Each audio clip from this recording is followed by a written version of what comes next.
Hey guys, welcome to Late Night with Take 3. I have no clue if that worked or not because this is my first time ever running a stream. But I'm here.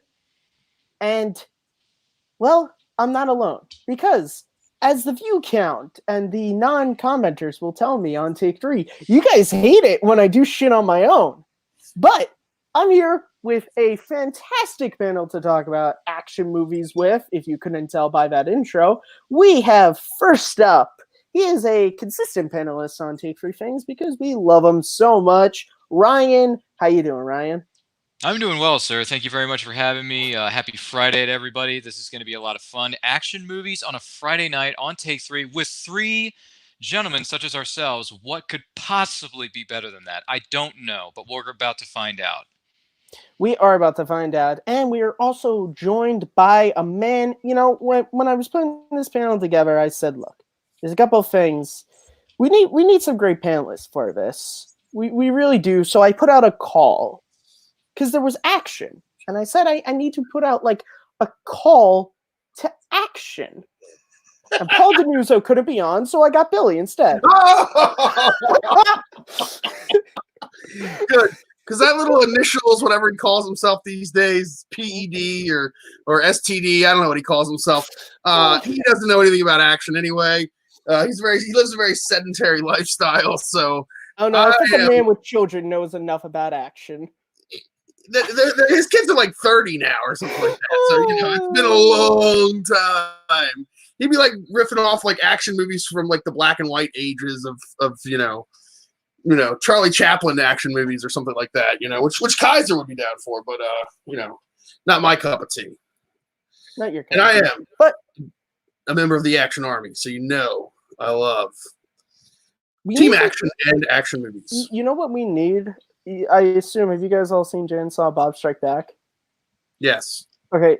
You know the weed carrying cards. We need that for Action Army. Good luck with cards. Fucking great.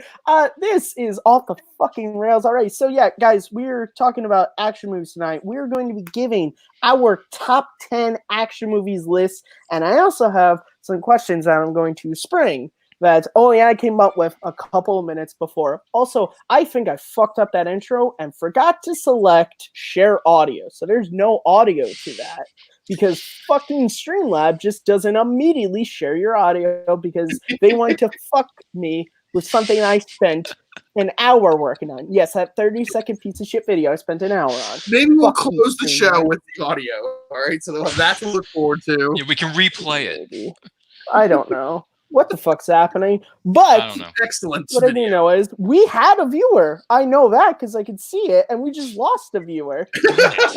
So I know that shit's happening. We had it. Paul. What the hell's going on, man? All right, so let's get this started off with a nice, fun game of 6 Degrees of Kevin Bacon. Oh, gosh. Because it's a nice icebreaker game. So for those of you who don't know how to play this game, the way the game works is I will say the name of an actor in a movie with another actor. Then the person who goes next has to say that actor was in a movie with this other actor, and we keep going. Now, the reason why it's called 6 Degrees of Kevin Bacon is because when we played this game the first time, I actually didn't know what the fuck 6 Degrees of Kevin Bacon actually was, so I made up my own rules. I didn't know it was supposed to be like how many degrees you are away from Kevin Bacon. So, but if you're able to connect it to Kevin Bacon, you win a lifeline, a save, whatever. It just means if you were going to be out of a round, you're not. Unless you start off with Kevin Bacon. That doesn't count. You can't be a dick and just start off with Kevin Bacon and screw everyone. Also, franchise rule is in effect. That means if you were to say Liam Neeson was in The Phantom Menace with Ewan McGregor, no more Star Wars movies can be in play. Now, when it comes to Marvel, we're a little bit more fair to where the franchise rule is only in effect for trilogies. So if you say Robert Downey Jr. was in Iron Man with Gwyneth Paltrow, you cannot use any of the other Iron Man movies, but the Cap trilogy is still in play, the Avengers films are still in play, so on and so She was forth. in the Spider-Man movie, even though she didn't know it. Oh, yeah, that's right. That Spider-Man movie that I dislike. You But we're not going to Spider-Man. talk about that here. That's another discussion. It's called Matt Hates New Things That Aren't Like the Old Shit He Likes. Oh, I can piss off a lot of people with Spider-Man too. Don't worry. Oh, yeah, I believe you and me both for a different film. But Little movie we're not called gonna Into do the that. Spider-Verse that I fell asleep through every time I watch it. And a little movie called Homecoming that I wish I could get my money back for. Fuck that movie. Wow. Oh, But sorry, Spider-Man fans. we're not here. Me and Billy are not here to ruin the stream with our hot takes on Spider-Man, Spooderman. We're here to play 60 Gram Bacon. So I'm just going to make it easy since there's only 3 of us. So I'll start, then I'll go to Ryan. Fuck street. Then I'll go to Ryan, who will then go to Billy. So we're talking about action movies. So we should really start with. There's a lot of them out there. I want to tell you guys about a hero. Because what is a hero? What is a hero? I could just go on and do my whole thing that I've normally done, but I'm starting off with the 1998 classic Armageddon, starring Bruce Willis, who was in that film, with Ben Affleck. Oh man. Okay, and Ben Affleck was also in a movie with Matt Damon, known as Good Will Hunting. Good Will Hunting. Sorry, so now I have to pick someone from Good Will Hunting. No, you have to pick Matt Damon. So I took Matt. yeah, you have Matt Damon. You said that Ben Damon. Affleck was in Good Will Hunting with Matt Damon. So Matt Damon was in. Matt What else was Damon. Matt Damon in? Matt Damon was in Chasing Amy with Kevin Smith. That is true. He was in that for one scene. All right. Oh, You son of a bitch. gee, I've never even seen that. Kevin Smith was in Daredevil with Jennifer Garner. He plays the coroner who finds that Daredevil's nightstick is also Matt. Oh, what? No, his name escaped me. His real name Matt is Damon. Matt Murdock's walking stick. Oh, nice. Gee Willikers, I did not know that. And You have Jennifer Garner. okay, all right. So, gosh, that's a wow. Jennifer Garner, what has she been in? Other than Daredevil, I'm trying to think. Hasn't she done a couple other things? Yeah, I would say Jesus. she's done a few. One or two other movies. Okay, hold on. I know she was. Oh, God. All right. Jennifer Garner also starred with Owen Wilson in that movie about a kid who's going through rough times with a somewhat of a disfigured face, but I can't remember the name of the movie. One, that was Wonder, and 2, that was Julia Roberts. Oh shoot. Okay, then I'm dead wrong. So you're out, I'm Ryan. no good at this You're game. It's fine. It's all right. It's fine. So So I now it's just just me and Billy, and we start off Yeah, there goes And my we start there off- goes my perfect night. fresh. Okay. So we start off fresh. So that means everything that was in play, all the movies, all the actors, it's all fair game now. So Billy, you start us off. Okay. So I just named like an actor who was in a movie with another actor, right?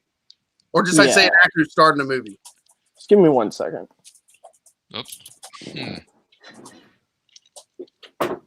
This commercial is brought to you by Dead Air. You shouldn't have it. Get used to it. It's what I learned in There's the gun in broadcasting the school, chat. folks. Lord. You know, All right. So how do So I yeah. start this? So, I just say yeah, so you can just pick any movie and you just Any have to movie with name an any actor. actor Okay. that was also in that film. all right, Phantom Menace starring Ewan McGregor. Okay, so you have to say there was one actor who was Okay. in X So movie with X actor. McGregor started the Phantom Menace with Liam Neeson. Okay, there we go. Okay, Liam Neeson. Oh Where do I God. want to What's his go? name again? Liam Neeson. Liam Neeson's cock. Liam. What? Oh, you don't listen to Hollywood Babylon, obviously. No. Did you was know that random. Liam Neeson's cock is so big that when he gets morning wood, Cirque du Soleil plays under his bed sheets? I was not aware of that, and this conversation just got really weird. You should. You should. What You was should go Liam and listen Neeson to in Hollywood again? Babylon. Liam Neeson. Was in a movie with somebody. I'm sorry. I'm talking to your You're boy cheating by right using now. your phone. The Drewest No, of guys. I'm talking to your boy right now, Ryan. Oh, sorry. Please proceed. Talking to my client. Maybe we could talk. Maybe All we right. could talk about that Regardless, action movie I was so watching before we went Liam on air. Neeson was in Batman Begins with Darn it. Christian Bale. Ooh, good one. Yeah. Yeah. Christian Bale was in The Big Short with Ryan Gosling. The Big Short with Ryan. Oh my God, that means I could use it. Ryan Gosling was in Blade Runner 2049 with my boy Harrison Ford. Ooh, good one. Has Harrison Ford been in anything else? Oh, you piece of shit. I don't think so. He only made like 3 movies You in his career. fuckers. Harrison Ford was in You know I can remove you Last guys from the Crusade stream, with right? Sean Connery. Wait, what was it? Indiana Jones and the Last Yeah. Crusade with Sean Connery. Sean Connery. Sean Connery. What the That's a fuck really good am movie, I been in? heard. Sean Connery. He was in your mother's bedroom last night. Suck it, Trebek. I've never seen that movie though. You've never seen The Last Crusade? The greatest Indiana Jones movie Dude, of I'm all joking. time? Oh my gosh. Come on, man. That's one of the first movies I grew up on as a kid. My face went flush a little bit there. No, dude. Anyone might who be hasn't in my watched top Last 10, Crusade just doesn't have a saying. soul. Sorry, I'm talking to Maybe in boy my top again. 10. Just saying. What was We'll the see. 3 trials? Yeah, the Word of Penitent God, Man. Word of God, the Path of God, And the breath Yeah. of God. Breath Yeah. of God. Thank you. I was looking for the third one. I couldn't think of it. Yeah, guys. Sean Connery. The Word of God. Winners go home and fuck the prom queen. Oh, there we go. He Oh, was in yeah, The Rock baby. with Michael Yeah. Bean. Because Michael Bean had the best scene in that movie. Oh, He did not give Michael that order. give me Bean a is in- break. Paul's gonna be really mad at you, though, by the way, for that you picked Michael Bean and not Instead his, of the his other love guy. interest. His He's lifelong not love. here. His Fucking here. the man that makes him wake up in the morning, Ed Harris. Seriously. But all right, so Michael You're Bean bad. was in. Okay, Michael Bean was in Abyss with Ed Harris. Okay. Ed That's for you, Harris. Paul. It's the only thing I ever do for you. Okay. Ed Harris was in Stepmom with Julia Roberts. Oh, that is such a good Ooh, movie. That there you is such a good movie. Julia Roberts was in Pretty Woman with Richard Gere. It's very And true. this is where I fucking lose it because I can't. I've never seen a single fucking Richard Gere movie. I haven't seen Pretty Woman yet. I gotta So watch that's that. the game, guys. Fucking Good, blame great, on wonderful. Richard. Let's talk about more action movies.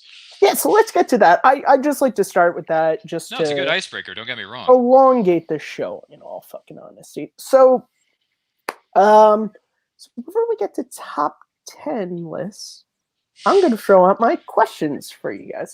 The first one, they're not bad questions. Okay. So the first question to you guys is, there's a lot of action stars out there. A lot of action stars out there. Oh yeah. And everyone's going to ask you the same old random questions, but no. Not Late Night with Take 3. No. If you could... No, I'm kidding. I was going to make a sex joke, but No. never mind. Who is your favorite action star of all time? Oh Of gosh. all time, and why? Ooh. I mean, I got my answer, but...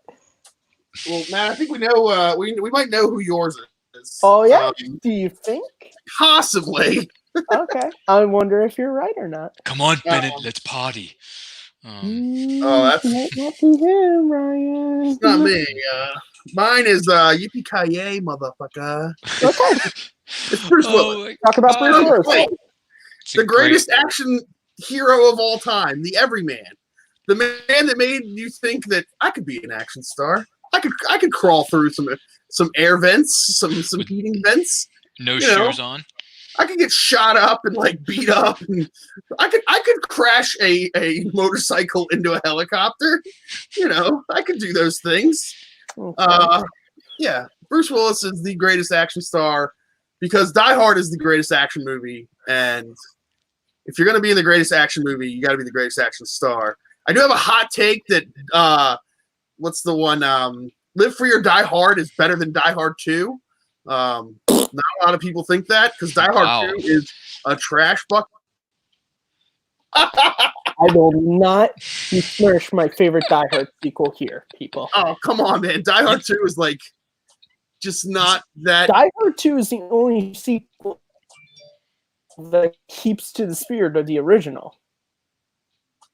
And I mean, the I don't know. The Die Hard movies are supposed to be that John McClane finds himself in the wrong place at the wrong time. In all the other sequels, that doesn't happen. He's being pulled into stuff. In Die Hard 3, Simon's playing I with love him. Die He has to Hard go with and a play. Vengeance. Like Die Hard it's- 3 is a revenge film, so it's less of him being in the wrong place at the wrong But I time. love that movie so Live Free or much. Die Hard, he's in the wrong place at the wrong time. He gets no, he's sick. not. It's a random. He's working It's with his the cops. night to go pick up the kid.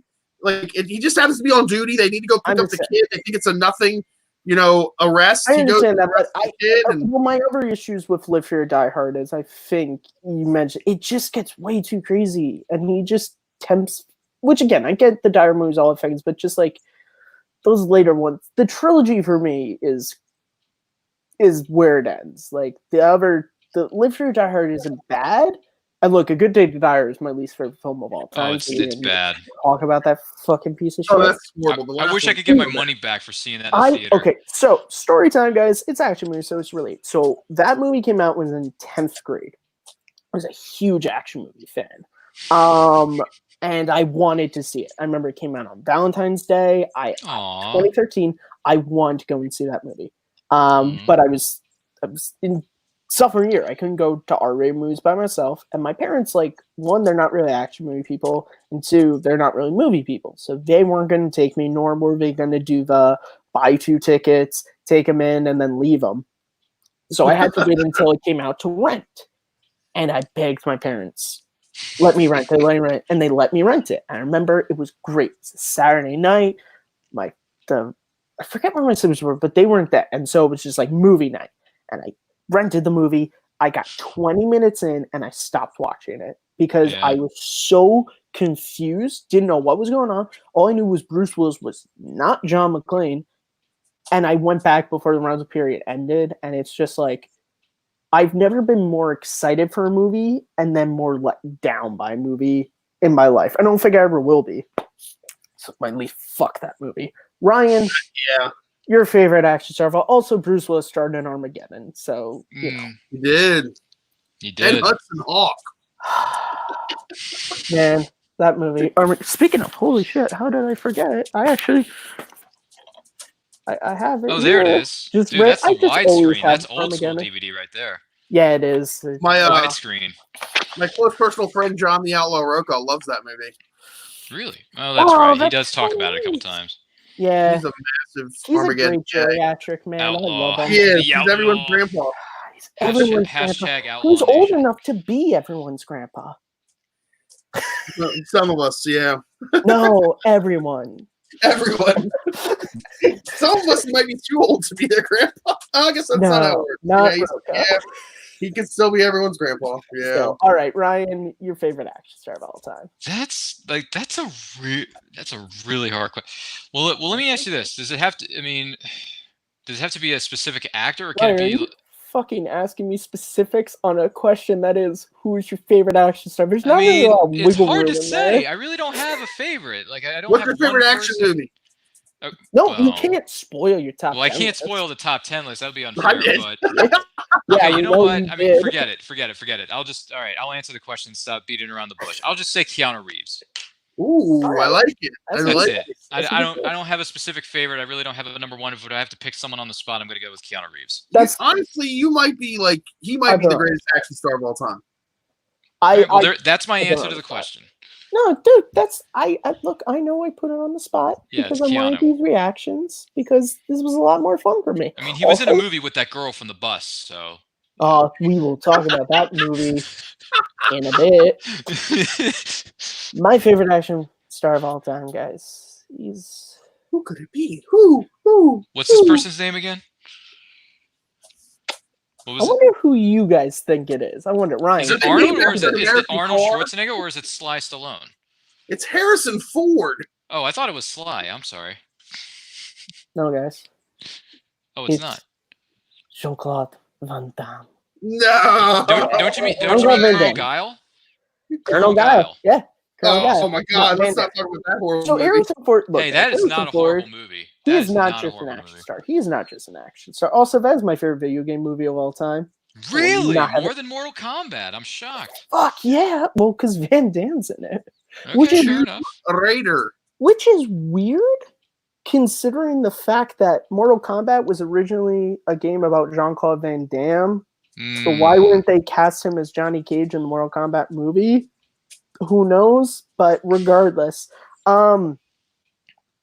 but yeah, like it's so difficult to say because honestly, if I'm being truthfully honest, it is three people. It is Van Damme, Stallone, and Schwarzenegger. But if I had to pick a favorite, it's Van Damme. I think just Okay. because Van Damme, he doesn't just have one type of action movie. Because you get the martial arts action movies, Yep. you get the macho-y gunning ones. You know, you don't like Stallone and Schwarzenegger are great, but you kind of just get like the gunning movies. You know, you don't really get like you're not going to see like Stallone in Bloodsport.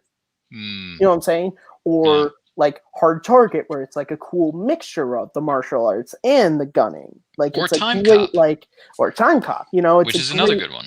it's just his variety as an action star. Is he a great actor? Fuck no, but I don't want him to be a great actor. I want him to be a great action star. Okay.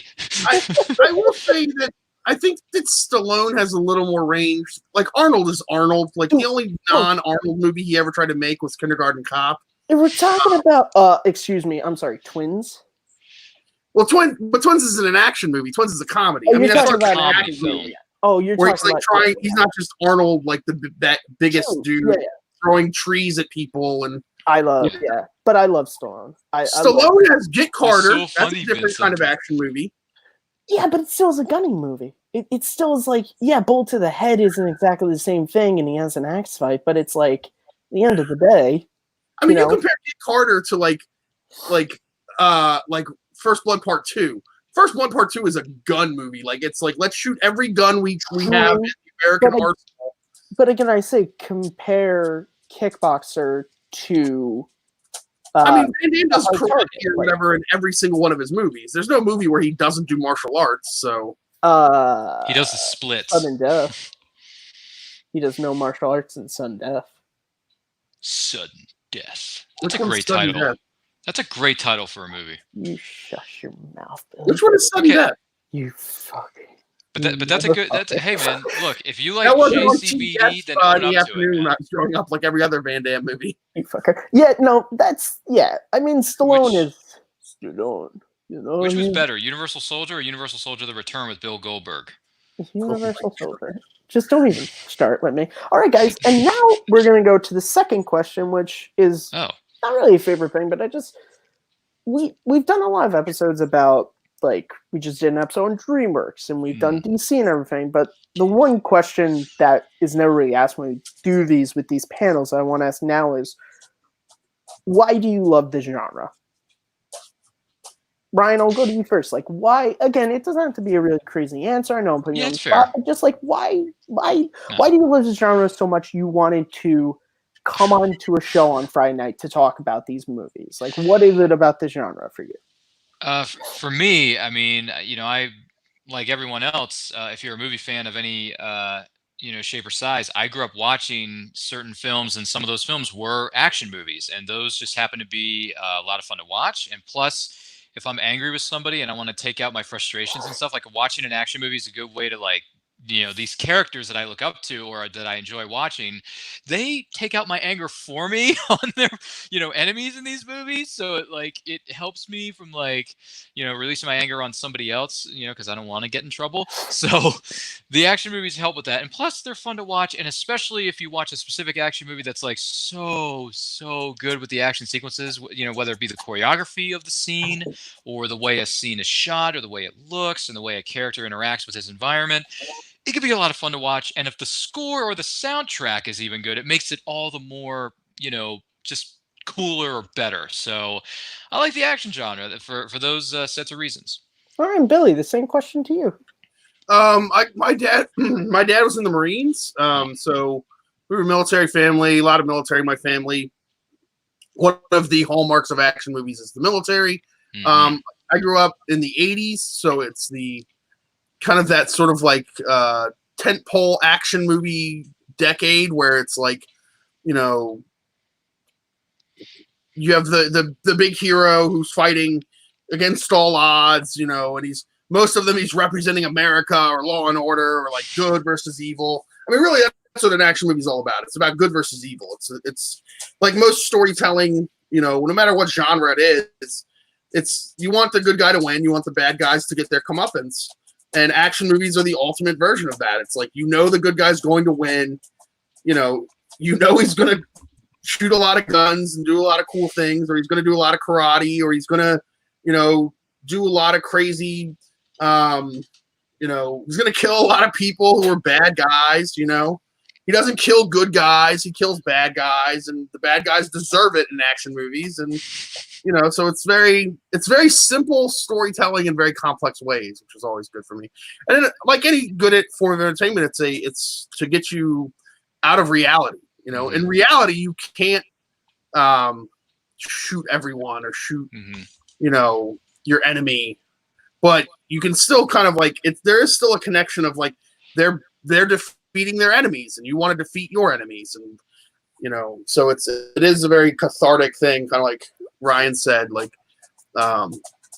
and overcoming the odds too is what action movies are all about. At least the good ones for the most part. I watched some bad ones in my day, but And speaking of watching action movies, guys, we are very lucky right now to be blessed by one half of the hosts of Action Movie Anatomy on Popcorn Talk, one of the co-founders of Action Industries, one of the goats of the Schmodown. That is not named Mark Riley. That is, of course, dastardly Drew Guy. Salute. What's up, boys? How we doing? What is thank you for coming on, sir. How you doing? Dude, thanks for having me. Hell yeah. I was getting got to hear all of Billy's his tangent about why he loves action movies. So it's really cool, man.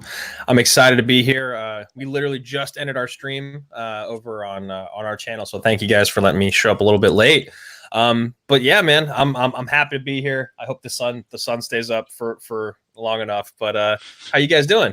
We're doing great. I know, Ryan. I will let you have a moment. Ryan here, when I talked about the fact that you're doing on, he was a little excited, I'll say. So I'm gonna Ryan, I'll give you a moment. Yeah. First time being on a Actually, I'll give you a little more than a moment.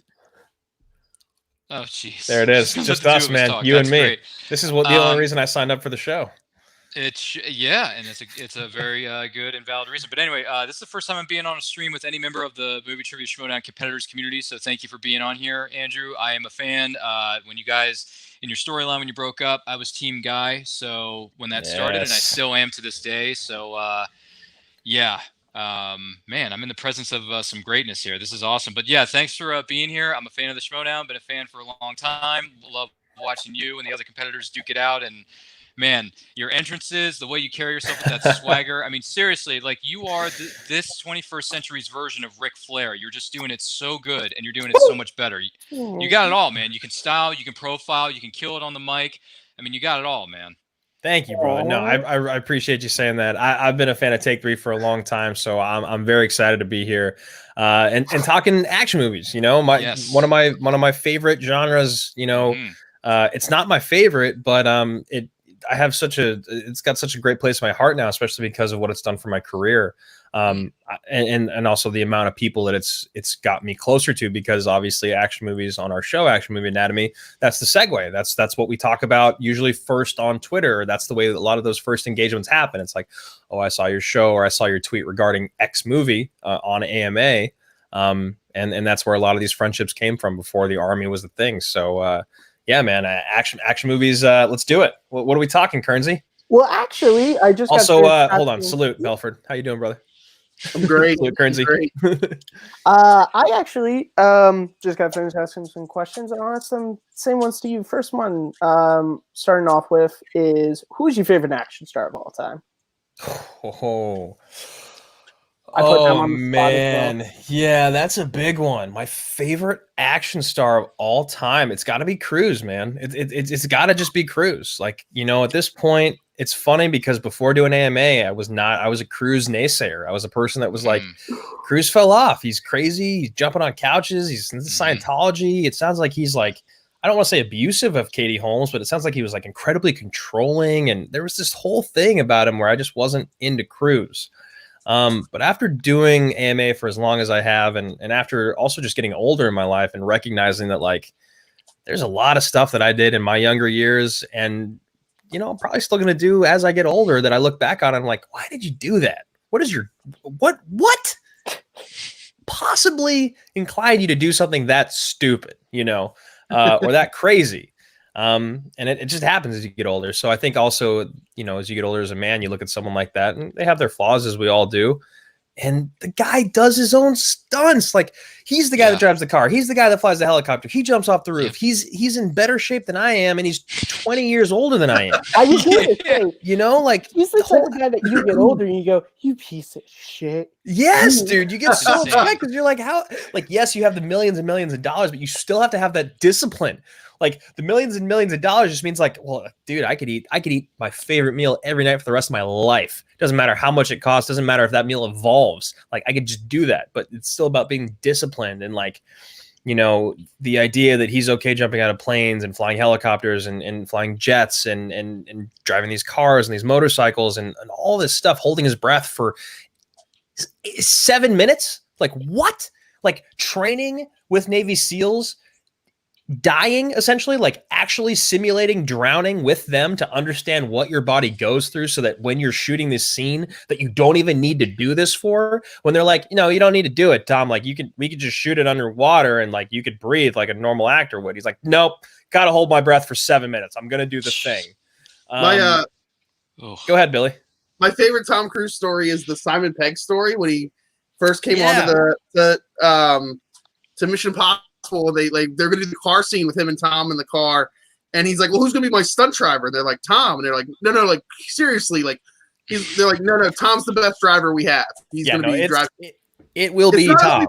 All those things, he does them at, like, the highest level. Yeah. Like, there's another he can do him in his sleep. There's another famous story from Armageddon where they had to do the training for the underwater, for the moonwalk. In NASA, like, it's like millions of dollars. But they had to go through the class, and Bruce Willis and like Ben Affleck both left the class and didn't do the training. Yeah, I heard they left after the first few minutes. Tom Cruise would have been, like, on a space shuttle launch by the end of the training, like, actually doing the moonwalk. Probably.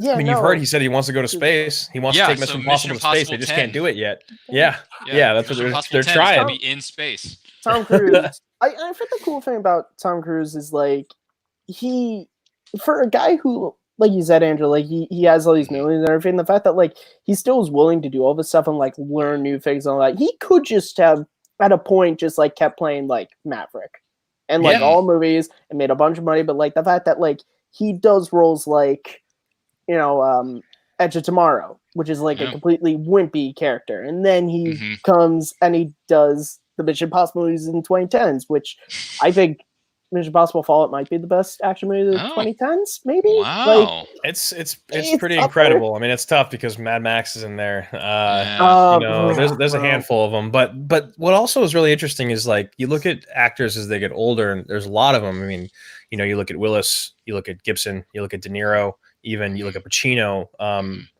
and most for the most part, a lot of the stuff they pick as they've gotten older, and they are, you know, a lot older than Tom. They're not great projects. Like, you know, Righteous Kill. What the hell is that? You know, like there's a bunch of, I can list them all. We don't need to do that, but it's odd because Tom decided, like, okay, I'm not going to be the actor that I was going to be, which was like a guy going for Oscars. I'm going to be the guy that wants to make these incredibly badass action movies, the best action movies that you've probably ever seen, with great stories and great acting, because he's still a great actor, but he's never going to win any awards for it. Like, he's not going to win an Oscar or be nominated for a Mission Impossible movie unless it's the last one, it's incredible, and he dies in it. Like, that's the only way it'll happen if he gets a nomination. And like, even then it'll be kind of like an honorary one. So it's fascinating because as he's gotten older, he's leaned into obviously a more physically demanding genre for his body, but he's also been like, instead of going for Oscars and instead of trying to be an actor that's going to like make money doing that thing and being like a great actor, I'm just going to be an incredible action star for probably the rest of my career. And I'm cool with it. Yeah. All 500 years of it. I know, seriously, right? he just can't die. We also all know that if in the last Mission Impossible movie, Ethan Hunt dies, we know it's going to end like Dark Knight Returns, the comic, to where Simon Pegg is just standing there with the shovel ready to take him out because he's not really dead. My sister, she was watching this, would laugh because Tom Cruise is my ultimate man crush. We talk about it all the time. Hers is Kristen Stewart. We always talk about that. And like, it was so funny. We were talking about like man crushes for me and woman crush for her. It's like, yeah, Tom Cruise, like, I just love to be with him. And she was like, oh yeah, like going on a dinner. I was like, no, be with him. And then afterwards we could just lie in bed and he could tell me about Mission Impossible. Like, great. So the next question I asked them, which I'll ask you now, is what were you guys' favorite stars? I want to know real quick. Oh, it was some guy named Keanu something. Oh yeah. Oh, Keanu okay. Reeves, yeah. All right, that's a great one. I'm into that.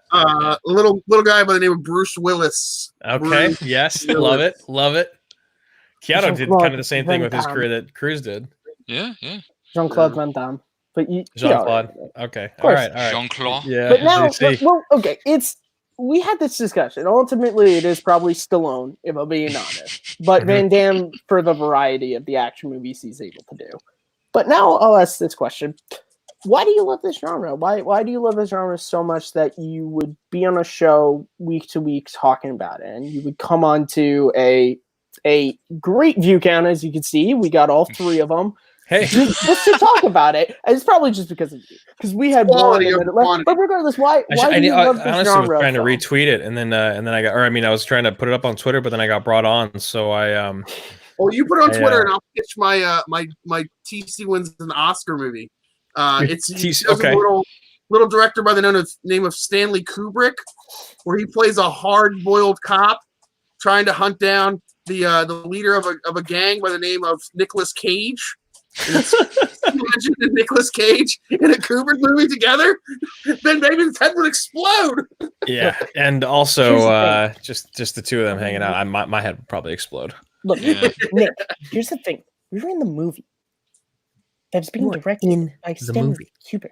Okay. I don't know. It's really crazy, but we could do like a Bad Lieutenant sequel, I guess. That's pretty good. That's pretty good, Nick Cage. Why is there a fucking iguana on the table?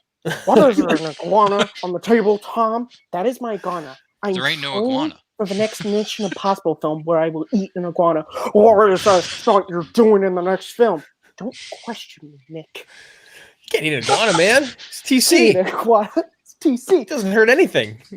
No, so for the reason action movies for me, it was Ben and I, when we first started our show, we were trying to look for a niche audience. We were trying to look for kind of like a niche genre because there were so many shows already about just talking comic book movies or talking about movies that were coming out that week or box office movies or just whatever, so we were looking for something that was different. And when we realized that we both loved action movies, and there was this list of movies that we came up with that we adored.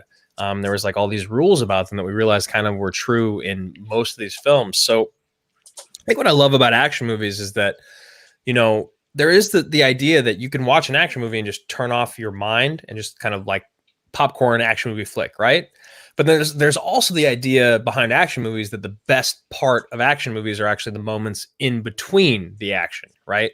So that's something that I think we figured out once we did more and more episodes of AMA, and you watch these movies and you realize like, yeah, the action's great and it kind of like it wakes you up and it gets you re-engaged, but it's the drama in between for the most part, other than like really, really traditional. I don't want to say silly, but on our show we call them kind of like totally ridiculous action movies.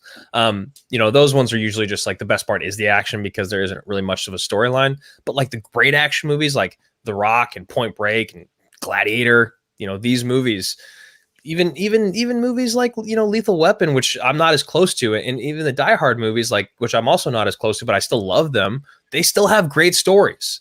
So the moments in between, they also have great acting from these guys that became superstars over the next decades, right? So I think I love action movies because they're underappreciated as well. Most people think that you can kind of just like turn off your brain. It's gonna be dumb. It's gonna be violent. Like you're gonna see boobs. You're gonna see guns, and like no, like you could actually see some really, really incredible performances and some great stories that are happening in between all these things that you guys think are just the focal point. The action's great, but that's just to sell tickets. It's the stuff in between that actually makes you go like, holy shit, that's a great movie. Yeah, for me, and we welcome normal hosts of the show. I'm not giving it up, man. I'm not giving it up. Mine tonight. For me, as I often get on here a little bit too overly sentimental about movies, I really got into action movies when I was in high school, which, shocking to no one, I wasn't what you called cool in high school. But action movies were really, at that point, just like this really cool thing to where a lot of, not all of them, but the ones that I really started connected to were all, the characters were all damaged some way. Like Lethal Weapon, you have Riggs who's dealing with all his life stuff. You have, John McClane is dealing with his broken marriage and all this. And it was just like this really cool thing to where like there's stories about these broken people who sort of find the strength to move on, and not only to move on, but also like to defend others. Like in most of those movies, they're cops or they're army men or they're just guys who just, stuff. And that really meant something to me at that time, to where like, even if you are hurting, you can move past it and you can be strong, and you can be strong for other people who maybe can't be that strong. And it really kind of helped me out in a way that I think without finding those films when I did, I would have had a much different life experience. And certainly I'd have a different adult experience, but certainly in those 4 years, those movies really helped me out in a big way. And I think that's why a lot of them are in my favorite films of all time. And a lot of those characters just mean so much to me because of what they meant to me at that time in my life. So, well, and they they make you feel like anyone can be a superhero, right? You watch these guys, and John McClane is just a regular cop who's like not a good husband and like isn't actually that great of a cop. But then you realize he's just a dude, just a normal dude. You look at Harrison Ford and like The Fugitive, and you're like, I could be these people, man. Like I could be these guys. No, you actually couldn't because of the things they do in these movies. But in your mind, you watch it and you're like, also, that was, for me, being a kid, you want to dumb it down. It was like, I used to just go and recreate all those scenes that I saw from movies that I loved. I would go buy toy guns and toy swords and just play it like for hours and hours. And I'd recreate these scenes from movies like in my mind, in my living room, like as a kid, because like that's like what I thought being a man was when I was young. It was like when I was like a kid that was under 10, like that's what I thought you could grow up to be. Like you could grow up to be like that dude that could do that, whatever it was. Oh, well, you guys want to think growing up, so which might give a spoiler to my next question, but when I was a freshman, once again, nerd, and I saw Lethal Weapon for the first time, Mel Gibson left a huge impression on me so much that this was the hair I had in my freshman year of high school. That was me trying to be Martin Riggs. I was like, I'm going to be this guy. I mean, I kid you not. I was like he wears cowboy boots. I was going to go a whole 10 yards. Oh, dude, I did the Caesar. Buy cowboy boots. I was like, I need to get there. So Malcolm came in a little late. But that's all right. We love you. We get it. You were hanging out with Kristen Smith and the baby, but then all of a sudden I get a phone on person, and now you want to come and hang out with me. Okay. Okay. It's fine. He's got his priorities set straight. I mean, you can't hold it against the guy.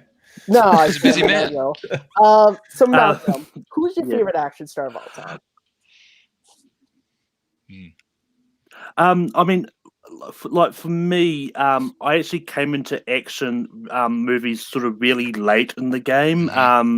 So I can't remember what the first one really was. I think the first time I actually sat down to watch it, action movie was probably around the time of Batman Begins. Wow. Whoa. I mean, it's one of those ones. I think that was about the time I sort of came into movies as well.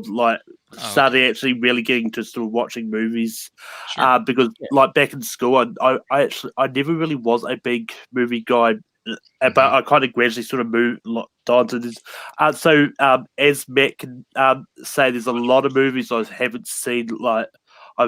At this stage, I've probably only seen 3 Rocky movies and 2 Mission Impossibles. Oh, come on, man! You gotta at least watch Mission Impossible. I know, Andrew. He has so much homework to do. It's not even funny, man. If you've seen at least some of the Rockies, then I'm assuming you at least saw the first one. Yeah. Yeah. Okay. Good. So then you got to go watch Mission Well, Impossible. no, because this is my thing, Andrew. Me and Malcolm have been friends since he joined this channel, which has to be going on 2 years now. And I think it's infeasible to be friends with me for any amount of time and not see at least a Star Wars movie and a Rocky movie. It's just infeasible. Yeah. You can't talk to me if you haven't seen at least one of those films. Jeez. But now I'm going to bring it up. We talked about favorite action star, but now favorite action movie character. Doesn't have to be from your favorite star. All right, Malcolm, can start with you. For me, my favorite action movie character is a very recent one. It's John Wick. Dude. Those movies I did not expect to love when I watched them. But as soon as I watched, it was like, this is just incredible. I love it. It's a great one. Ryan's reaction. Wait, hold on. I gotta ask though. Is Neo? So career defining role, Kearns, right? And Ben and I were having this conversation the other day. Keanu is fascinating because Keanu's had so many layers of his career. It's like for a while it was Bill and Ted, right? You're like, oh yeah, Bill and Ted for sure. That's Keanu's role. And then it was like, no, it's actually just going to be this thing called The Matrix. Oh, wait, hold on. No, wait, what about Speed? So it's like, you got Bill and Ted, you got Speed, then you got The Matrix. And then now, obviously, you go into this massive new era where people are, for instance, some of the younger people I know are just watching The Matrix for the very first time right now, whereas John Wick is massive, and that's why they're watching The Matrix. So, what is Keanu's role? What is the role where in 10 years from now, 20 years from now, you look back and you're like, yep, that's the one thing that Keanu will be remembered for more than anything, because Neo's the thing that made him super famous again. John Wick is like what you do when you're a superstar. It's Jack Traven for me. If it's almost, it's which might be spoiling a list. But dude, you gotta take into consideration how many people when you walk up to them, you gotta average person, you say 3 names. You go John Wick, you go Neo, or for overall. Because if we're doing overall, then it's Neo, and it's just because of the popularity of the Matrix films. But we're talking about for me, it's Jack Traven. It's always gonna be Jack Traven. It's John Wick. Yeah, it's John Wick because you have his early works he's not the star of any of those movies, really. He's not the star of Bill and Ted's. He's not the star. He's not even the star. He's kind of like, it's a vehicle for him, but he's not a star yet. Point Break, he's definitely not the star. It's Swayze's movie. Yeah, but he is an FBI agent. He is one of those. Wake up call, man. He's not even the best FBI agent in that movie. Gary Busey. 2. Give me 2. 2. Utah. Give me 2. Utah. Then you go to The Matrix. The first Matrix, if that had been a standalone movie, that's maybe. 2 and 3, and they're not that good. And whereas, you look at John Wick, 1, 2, and 3 are pretty well respected. Comes out of nowhere, no one expected anything from that movie. It was the Revenge for Your Dog movie. People were like, what if no one's going to like this? And it's massive. It's huge. It's making tons of money. And it's his movie. It's his movie. It's nobody else. I think, Honestly, it's crazy to me. Okay, so here's what I have to say: is Matrix 4 is supposed to be happening and coming out, and when that happens, it feels like that'll be the circle back around where Neo will just be locked in 100% the career-defining role for Keanu because of what the Matrix did for the world and obviously what it did for him in his career. But if Matrix 4 doesn't happen, or let's say it's god awful, it is 100% John Wick. There's a whole entire generation of young people out there watching movies. And for me, it like pains me to say it's John Wick because he's always going to be Neo in my heart. But like, it's John Wick, Matrix man. sequel being god awful? You kid, Andrew. You Yeah, kid. right. I mean, their track record is like so good. All right, well, Ryan, I think we already know who your favorite is, given your hand gestures by Yeah, Malcolm Malcolm's took answer. mine, so or he took all of our. I don't know. Yeah, look, I've seen Keanu's films growing up. I mean, someone just brought it up in the comments. Parenthood, for Pete's sake, playing Good one. Todd. That is Great movie. that Great is movie. something else, man. That is something else. But anyway, after Matrix, I was like, okay, yeah, Matrix is good. I enjoy it. I like it, but I'm not like over the moon for it. But then 2014 rolls around. You get the first John Wick. I saw it in theaters. I was like, okay, it was fine. I enjoyed it for what it was, but I wasn't like a uber fan like I am now. When Mhm. John Wick Chapter 2 came out, knocked me on my ass, No like way. big time. And I was smiling from ear to ear from beginning to end of that movie. I was like, holy crap. The first one, but the second one just turned it up to 11. So for me, it's John Wick for that reason. John Wick Chapter 2 is just it's Wow. so ridiculously good to look at. It's ridiculously good to watch. And man, when he puts on that suit and they're asking him, what kind of suit do you want exactly? Like how many pieces do you want? What is this a social? Is this a private event or a social affair? Social. Tactical. I'm like, yes, just give him Yeah. everything. Give him everything he wants. Just give it all to him.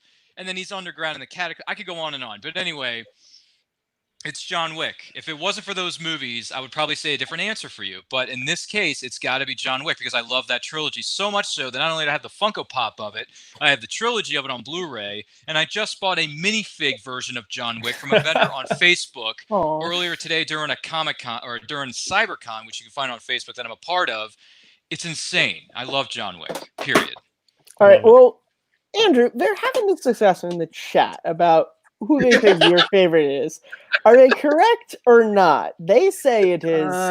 These people have no idea what they're talking about. Definitely not at all. Maximus These people Decimus have never Meridian, watched Action Movie commander of the Anatomy. armies of the North, general of the Felix Legions, servant to the true emperor Marcus Aurelius, father to a murdered son, husband to a murdered wife, who's going to have his vengeance in this life for the next. It's not him. No, of course it's him. Of course it's him. How could it not be him? He's the greatest, man. Maximus is the absolute greatest. His wife and son are murdered. They are raped and murdered and burned alive. Well, murdered is at the end. Burned alive. And he's flawed. That's the other thing. Is like he's a flawed character. I love flawed heroes, right? He's kind of a shit in that movie. Like he's just kind of like he's like emo and he's not happy. I mean, he has a good reason to be upset, obviously. The performance is brilliant. It's heartbreaking and it's touching and it's so badass. Like Crow is so incredible in that movie. Even from the very first time you see him, when he's not the general, when he's just about to get executed and he's just out in the woods, and you're like, oh, damn, this is what happens when you get the general of the Felix Legions one-on-one. Are you kidding me? And then he kills that little shit Commodus even after he's been stabbed in the stomach with a little shiv. Can you imagine what that feels like? Getting stabbed with a shiv in the stomach before going and fighting for your life after all you've been doing is fighting for your life for the last like several months. I just don't know. I don't know. And he carves out his own tattoo. Come on. Maggots. Come on. What do you want? What more do you tigers? What more do you want? And then he dies. You gotta die. That's what the greatest action heroes do is they die. Do they? Because you can't live if you're the great action heroes. That means the action was like only decent enough. That's why I'm saying when Cruise finally gets his Oscar, it's going to be for Mission Impossible 10 when he dies. So Billy, did your favorite action character die? Gotta die, man. McClane's gotta die. They've all gotta die. Bourne, they all need to die. It's hard for him to die. Jeez. All right, Nailed it. great. That's All a good right, question. Billy, what's your answer? So I was like jockeying back and forth between two. You guys all picked Heroes because you're lame. I was gonna go with General Hummel, but Okay, Oh, fair. Like, Paul's not here. You don't need to He's pick that. he's a hero. Hummel's here's a goddamn I didn't legend. pick Hummel. I picked Hans Gruber because Hans Gruber is the greatest action villain of all time. Because Hummel is not a villain. No, Yes, he's not. Hans I don't Gruber. know. Powers Booth does exist. Booth is so good. But That's Booth's not a bad pick, performance, Billy. That's not a bad pick. Booth's I mean, it's performance the in late great MacGruber Alan is, Rickman, is so you can't go wrong. too good for him to be too great of a villain anymore. He's in a different movie than everyone else. Yeah, Gruber is a big one. That was always Ben's favorite action movie villain, and he kind of when we finally watched Die Hard together, he's wonderful. He's the best part of that movie. He's the only part of that movie that truly 100% stands up to this day. Like, Yeah. everything he does, you could put in a movie now, and it's the exact same performance, and it's just as good. And the fact that it was his like first ever credit. He'd done Yeah. nothing Yeah. He had done before no that. films. He was a stage actor. Yeah. Really? Bill Clay. Wow. He hadn't even done like a TV spot or anything. He literally that was his first Jeez. time ever on film. That's And amazing. then he became one of the greatest villains we've ever had. I mean, that's he followed amazing. it up the with Prince greatest of actors. Thieves, which is amazing. What's I mean, that? Prince of Thieves. I still, Oh, when I think yeah, of that he's movie, great. the first Cut quote your I think heart of out is, with a spoon. "Why a spoon, Because brother? it's dull. Dull, you idiot. It hurts more." Loxley. That movie gets too much shit. That movie's great. I love that movie. Yeah, it's not great. It's not great. It's not the best, but But it's My- Alan Rickman, so Great. Everything else about that movie is great. well, speaking of my favorite action star is obviously it's Costner's Robin Hood. I love his Wow. non-existent English accent. that's Really? Not real. No, not really. Right. Oh, I was gonna say, Yeah, he's, man. I was like, No, come on, my- Kern. My I was favorite. gonna say, I kinda- Current, you're going down a dark I path, man. spoiled it. Am I going down a path you can't follow? Hmm. Yeah, we know. Am I breaking your heart? Sorry. Will you lose the will to live for Jeez. no reason? Yeah, I believe Um, so. If you keep quoting these, Yeah, you keep dancing around it. Uh-oh. Around it Uh-oh. because I just watched the movie the other day. Because obviously, that's all I do. I just watch Star Wars movies. You know what? That's a lie. I didn't watch his this movie. I favorite just action watched all star the- is Hayden these- Christensen. Wow. Obviously. Hayden Christensen, the one who But can't you act know his what, way out of a guys? paper I'm bag sorry. This except for shattered conversation glass. is getting Jeez. coarse and rough and irritating. It's just getting everywhere. All right? Dude, why are you quoting the worst film? One of the worst Hey, films ever I made. had a defense of that line, which you can find on this channel in Second Look on Attack of the Clones. I suggest you Yeah. all check it I out. was involved in a certain show where we ranked all the Star Wars Yeah. films, and somehow episode 3 ended up second, and I will disavow myself from that entire ranking now because Dude. Dude, I have to admit, when I did the Collider top Star Wars and Revenge of the Sith, I'm not Revenge of the Sith. Yeah, Revenge of the Sith was as high as it was. Oh, yeah. I was so excited. I was so Oh. happy it was fourth or whatever. It was I was amazing. the opposite of that. Oh god, that movie's But so now- good. I did kind of spoil it before, but my favorite Not from action where movie I was character sitting. of all time, it's the guy who, when I was a freshman in high school, I grew my hair out and I started Oh. wearing plain shirts with button-up shirts over it in high school to school. Riggs. It's Riggs. It's Martin Of course Riggs, it's and Riggs. it's because he has an arc over those 4 movies. You see, Sexy man. you see him start off in the first movie as this guy with this death wish who all he wants to do is just kill himself. And then you get to the last movie to where he's found not only something to live for, but you also get that great thing in Lethal Weapon 4, which is he's kind of mad at himself for moving on from his wife. And he doesn't think that it's fair to her until the end of the movie when he realizes that great scene with him and Pesci to where he realizes that like marrying Lorna and having a kid and everything, it's not a disgrace to his wife. It's more a disgrace to her to just hold to her and just never move on with your life. And it's just that character just meant a lot to me when I first saw it, and still we could talk about his, his Mel Gibson bad shit crazy in real life. Yeah, but that's neither here nor there. We're talking about look, action movies. as Scott Mance once said, separate the art from the artist, and I do that with Martin Riggs, and it works out swimmingly. True story. Lethal Weapon 4 is still my favorite Lethal Weapon came out in 1987. I can dig and that. the other movies. It's amazing. Jet Li of it. Yes, Jet Li was in Lethal Weapon 4. Yeah, yes, Jet he Li's was. so He was in good. Lethal Weapon 4. So good. Those so prayer beads, like that was the coolest way to kill prayer somebody. beads. Oh, yeah, he the pulls prayer them beads out. to strangle people. I have to say though, one of Amazing. my favorite understated moments in that movie is right at the end after they've killed Jet Li's brother and they're walking away because they're like, we don't need to do this, and then Riggs is just like, I really want to know how he did that thing with my gun. Let's go ask him. Oh yeah, that was good. I The fucked gun you. thing was sick. I fucked you. Oh yeah, when he just pulls it. Yeah. Oh man, I love those movies. That's my whiz. favorite action series of all time. Easily the Oh. Lethal Weapon series. Fair enough. Hands Fair down. enough. But Pure action.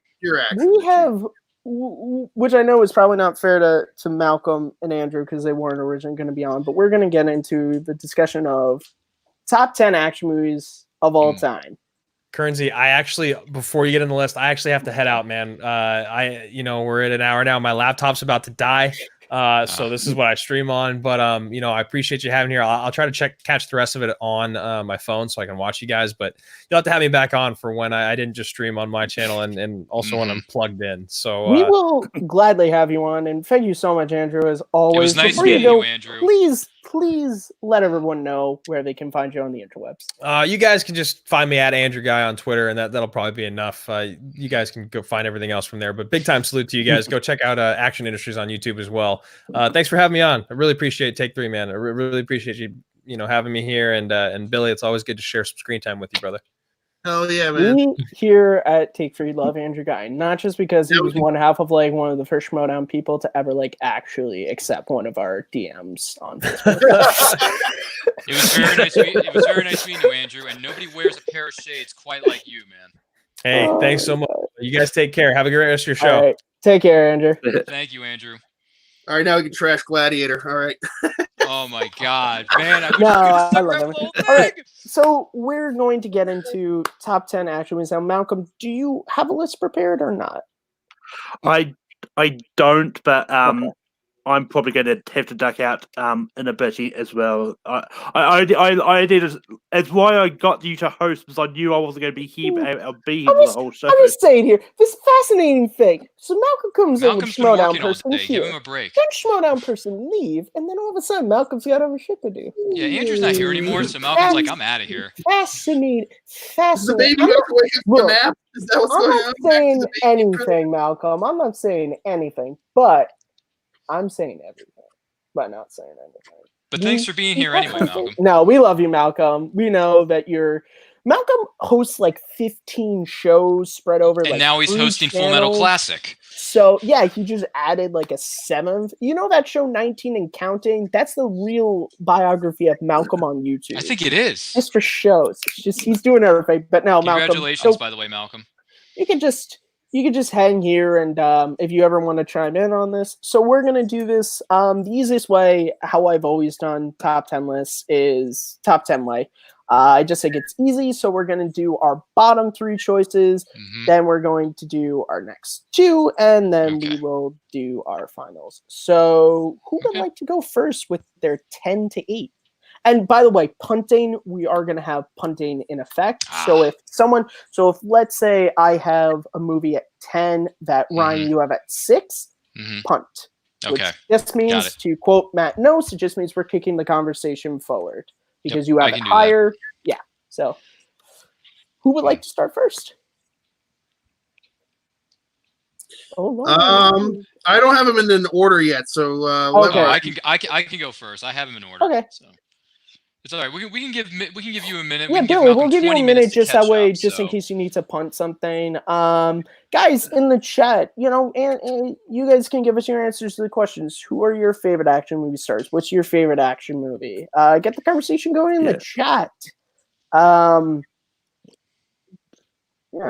was pretty cool. We love Andrew. Guys, please go watch the stream. Just to break up some DD, I think off the top of my head, like my number one action movie is probably going to be MacGruber, the action comedy. Oh my god. What is going hold on? What is going on in this world? Time out. Not one of Lord of the Rings films? You're gonna get I kicked out of don't your consider country, man. that. They're not action. I consider movies. them more fantasy than action. Well, yes, they're- like it's what they're one. Well, yes, there's action in them. Kidding. Yeah, but it's more fantasy Malcolm, I'm sci-fi. kidding. Yeah. I'm just I'm saying. with that, Malcolm. I'm completely in agreement with that. All right, Tim Franco says his favorite action star is Arnold, number one by far. Okay. It's not even close That's to too fair. much nostalgia. Actually, fair. Tim, oh my God, Tim, you came here at the perfect time. I have a good friend who wants to talk with you right now. Just give me a second to get him here. Oh, jeez. Hi, Mr. Tank. It is me, Arnold Schwarzenegger. I hear you have a lot of nostalgia for me. That's so nice because you know what I have nostalgia for? The 90s, when I was having the sex with so many of the women, but don't tell Maria. But it's okay. You can ask me all the questions you want now because I'm not really doing anything. You know why? Because I'm in quarantine. Okay, I'm a coordinator. I just stay home and I just watch movies all day. I was watching that film about what was it? What was it? Was that movie Presumed Innocent with Harrison Ford, because that is the name of my divorce proceedings with Maria. I was presumed Tim's innocent leaving. because I was the governor. Tim is leaving. Well, no one cares. Fuck you, Tim. I don't care anymore. Goodbye, everybody. Well, there we go, guys. I don't know what was here. It was fun. Matt, you missed it. Arnold Schwarzenegger was here. I know, he's in my room. Oh, okay. He's there with Vin Diesel and George Lucas. They're always fucking Cajun around. Cruise. Kermit, Vinny, they're all just here. Yes, Malcolm, you can speak now. I mean, speaking of having to go, I'm actually got to go. All right. Well, Yeah, he's Malcolm, outta here. Thanks for coming in for 5 minutes, Malcolm. we love having you on as always. Please let the good people know Thanks for being here, man. where you can be found on the interwebs. You can find me on Take 3, being the regular host of Late Night Take 3. Next week, I won't say what the topic is. We may have a special guest. I'm just going to keep that there. Until I accidentally Check out stole Rankin that tomorrow. thunder show. Not really. Check out Rankin tomorrow when we have top 12 Robert Downey Jr. movies. With Garth will be on there in the chat, along with PJ and another person I can't actually remember who the other one is, but yeah, and you can find me on all over the fan leagues, hosting stuff and competing all over the place. But see ya. Good. I may pop back in near the end. All right, no problem.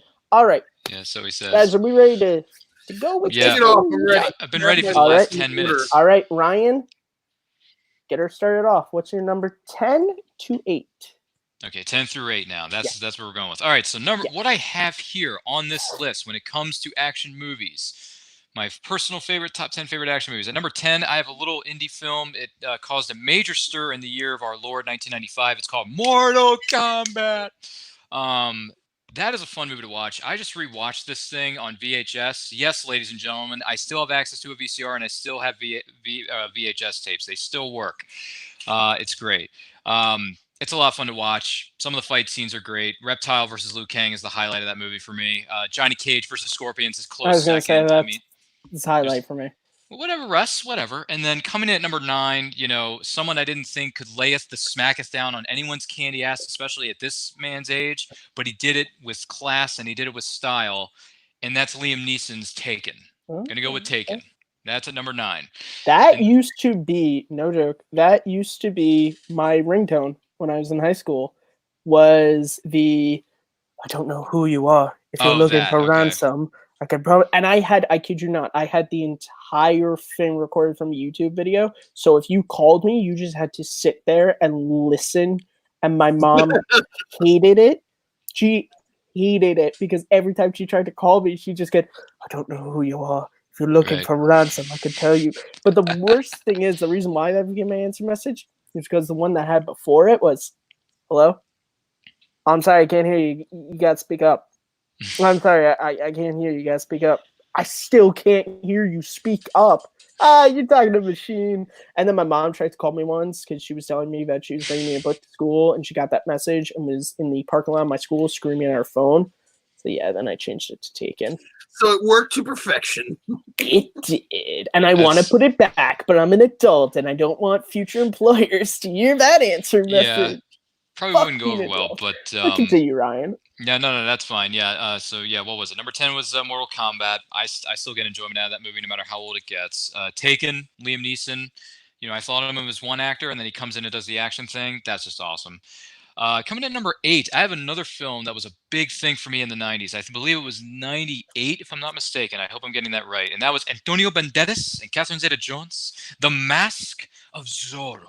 Oh man, too bad that Drew left already because he loves that movie. Who guy does? is a huge Master fan. Oh, wait. Yeah, that movie's amazing. I love that movie. That's a great choice. That's a fantastic choice. I put that more in the adventure category myself. Yeah, which that's fair. I count separately, but That's I love that movie. That's brilliant movie. All right, Billy. I mean, it's a lot of blurred lines, like across all sorts of genres. Because there's all. It comes down to your sort of taste. Like some people do have action and adventure as the same category. I tend to separate them. It's it is what it is. But Billy, what is your 10 to 8? All right, so my number 10 is a little indie film called Armageddon. Armageddon. I don't know if you've heard of that movie or not. It's got Bruce Willis in it. They go to space to fight an asteroid. It's got my boy being amazing as like the Houston controller. Oh, you know. This is one order Houston phone. You fucking know it. That is my favorite scene of Billy Bob Thornton in the entire. The only thing about that movie I don't like is that they call it a global killer. I think that's the dumbest name for an asteroid I've ever heard in my life. But, I mean, it is kind of true. Like it is. And by the way, guys, NASA would never call something a global killer. They'd have BT Dubs, guys. People, I've said this to people before, and they don't believe me. That's a real thing. Like NASA keeps their eyes out because that's like a legitimate. Like if an asteroid big enough was to hit Earth, we'd all fucking die. Like that's a real thing. People think that's just a movie. That's like a legitimate thing that they're on the lookout for. Oh yeah, who would believe that? You hear about them all the time that are like, this asteroid is it's like, you know, if it was 4 degrees to the right, we would all die. Yeah, everyone laughs. Like, wow, man, that's really close. And then you realize 4 degrees is like 6 light years away or something like that. Yeah, but no, obviously everyone who knows me here knows I love me Armageddon. Don't want to miss a thing. Oh, that's one of my number favorite 9? Oh, great song, yes, for sure. Wonderful. I mean, it's a love story too. It has a love story in the middle of an action. A very beautiful Liv Tyler is in that movie. So yes. It might be next to maybe Lorna and Riggs from Lethal Weapon. Might be my favorite love story from an action movie. Maybe. So I'm dying to know. What is number 9? Number 9 is my favorite Zack Snyder film, 300. Because I love that. You're gonna say Man of Steel. It's also like a bunch of it's just a bunch of ripped dudes like killing dudes all over the place. It has great one-liners. Like our arrows will blot out the sun. We will fight in the shade. So, I mean, it's like ready your breakfast and eat hearty, for tonight we dine in hell. Yeah. And like again, it's like the whole like good versus evil, like this literally one way of life versus another. You know, also like these guys knew they were going to die. It was a suicide mission. Like, it also has like great, just scenery. Like the scenery is so great. I mean, it has like this is the first time I ever saw the Zack Snyder orange everywhere. Oh my god! I'm no longer a fan of it as much as I used to be, but yeah, 300 is great. 300 also does that great thing of just completely rewriting history. And the slow motion shots. The Spartans did not win, guys. They did not win. If you read so much so that they made a sequel to it. They don't win in 300. They all get massacred. It's just they unite the tribes of Greece because of their. It's I'm sorry, just as a street fan, I remember when I saw that movie, I was like, okay. We're just. But There's a lot of look, like. It's funny because Braveheart's there's one a of my lot of liberties taken, no. but there's a lot of stuff that they. Braveheart's one of my favorite story. movies of all time. So as I tend to say, Oh, that's completely historically inaccurate. but this is my thing. And I got in this conversation on the Cinephiles Facebook page when they did Braveheart. To me, historical films like that is kind of like a book adaptation. Like you take the best parts that can make the best story. If you don't say 100% to it, it's fine. It's not like Zack Snyder or Mel Gibson were like, we're saying this is 100% the story of what happened. It's not a documentary. It's a fucking movie. Well, I always, for me, it's if it says inspired by a true story at the beginning of a movie, you can do whatever you want. Yeah. I don't care what you do, because this could inspire. Like the smallest thing could inspire you to do anything else. If it says based on a true story, you need to be as historically accurate as possible. That's when you get in always trouble. Some liberty taken, but honestly, 300 for as much as like they do stick pretty. There's a lot of good. historic accuracy in that movie. Like, yeah, Thermopylae was a small little it's Braveheart. So Braveheart, the battling of Stirling Bridge, which becomes the Battle of Stirling in the movie, is this massive, huge thing. And in reality, it's closer to Thermopylae because they have to cross a small bridge, and they just plugged it up with people and kept killing the English as they try to come across. Like it's again, and we don't need to get into that problematic thing. It's just that's how I look at it. It's just like you making a movie. You take the best elements, you take the best characters, and you try to tell a good story. And I think 300 and Braveheart both fall in the category of great fucking stories. Yeah. But Billy, speaking of historically accurate, my number 8 movie is based off of a book that a man wrote about his life story fighting in illegal underground martial arts tournaments. It's called Bloodsport. Oh yeah, and that is based on a true story.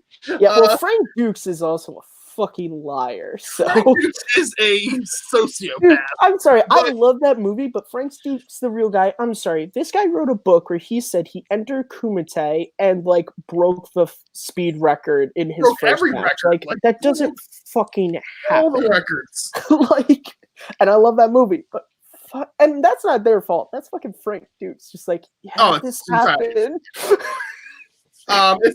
Shoot. I mean, Green Book won Best Picture. Bloodsport was the original. It's probably the action movie I've seen more than any other because that movie was on like TBS or TNT.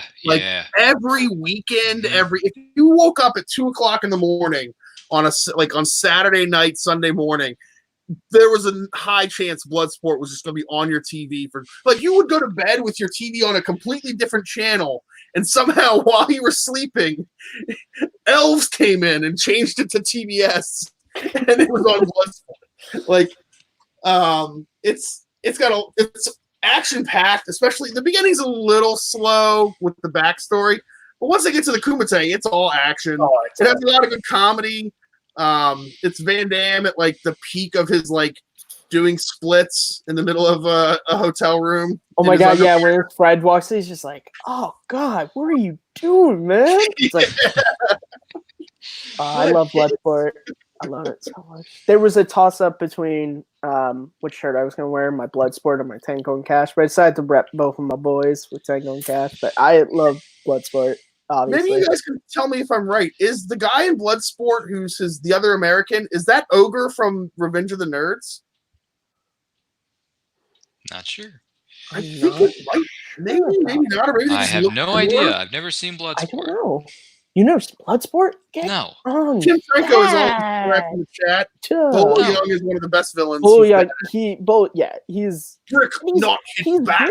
He's great because he does the Darth Maul thing of just you don't say a lot, but your actions speak a lot, and it's just oh man, I love him. I also love that he's a total badass, but his downfall is his hubris. Yeah, it's hubris.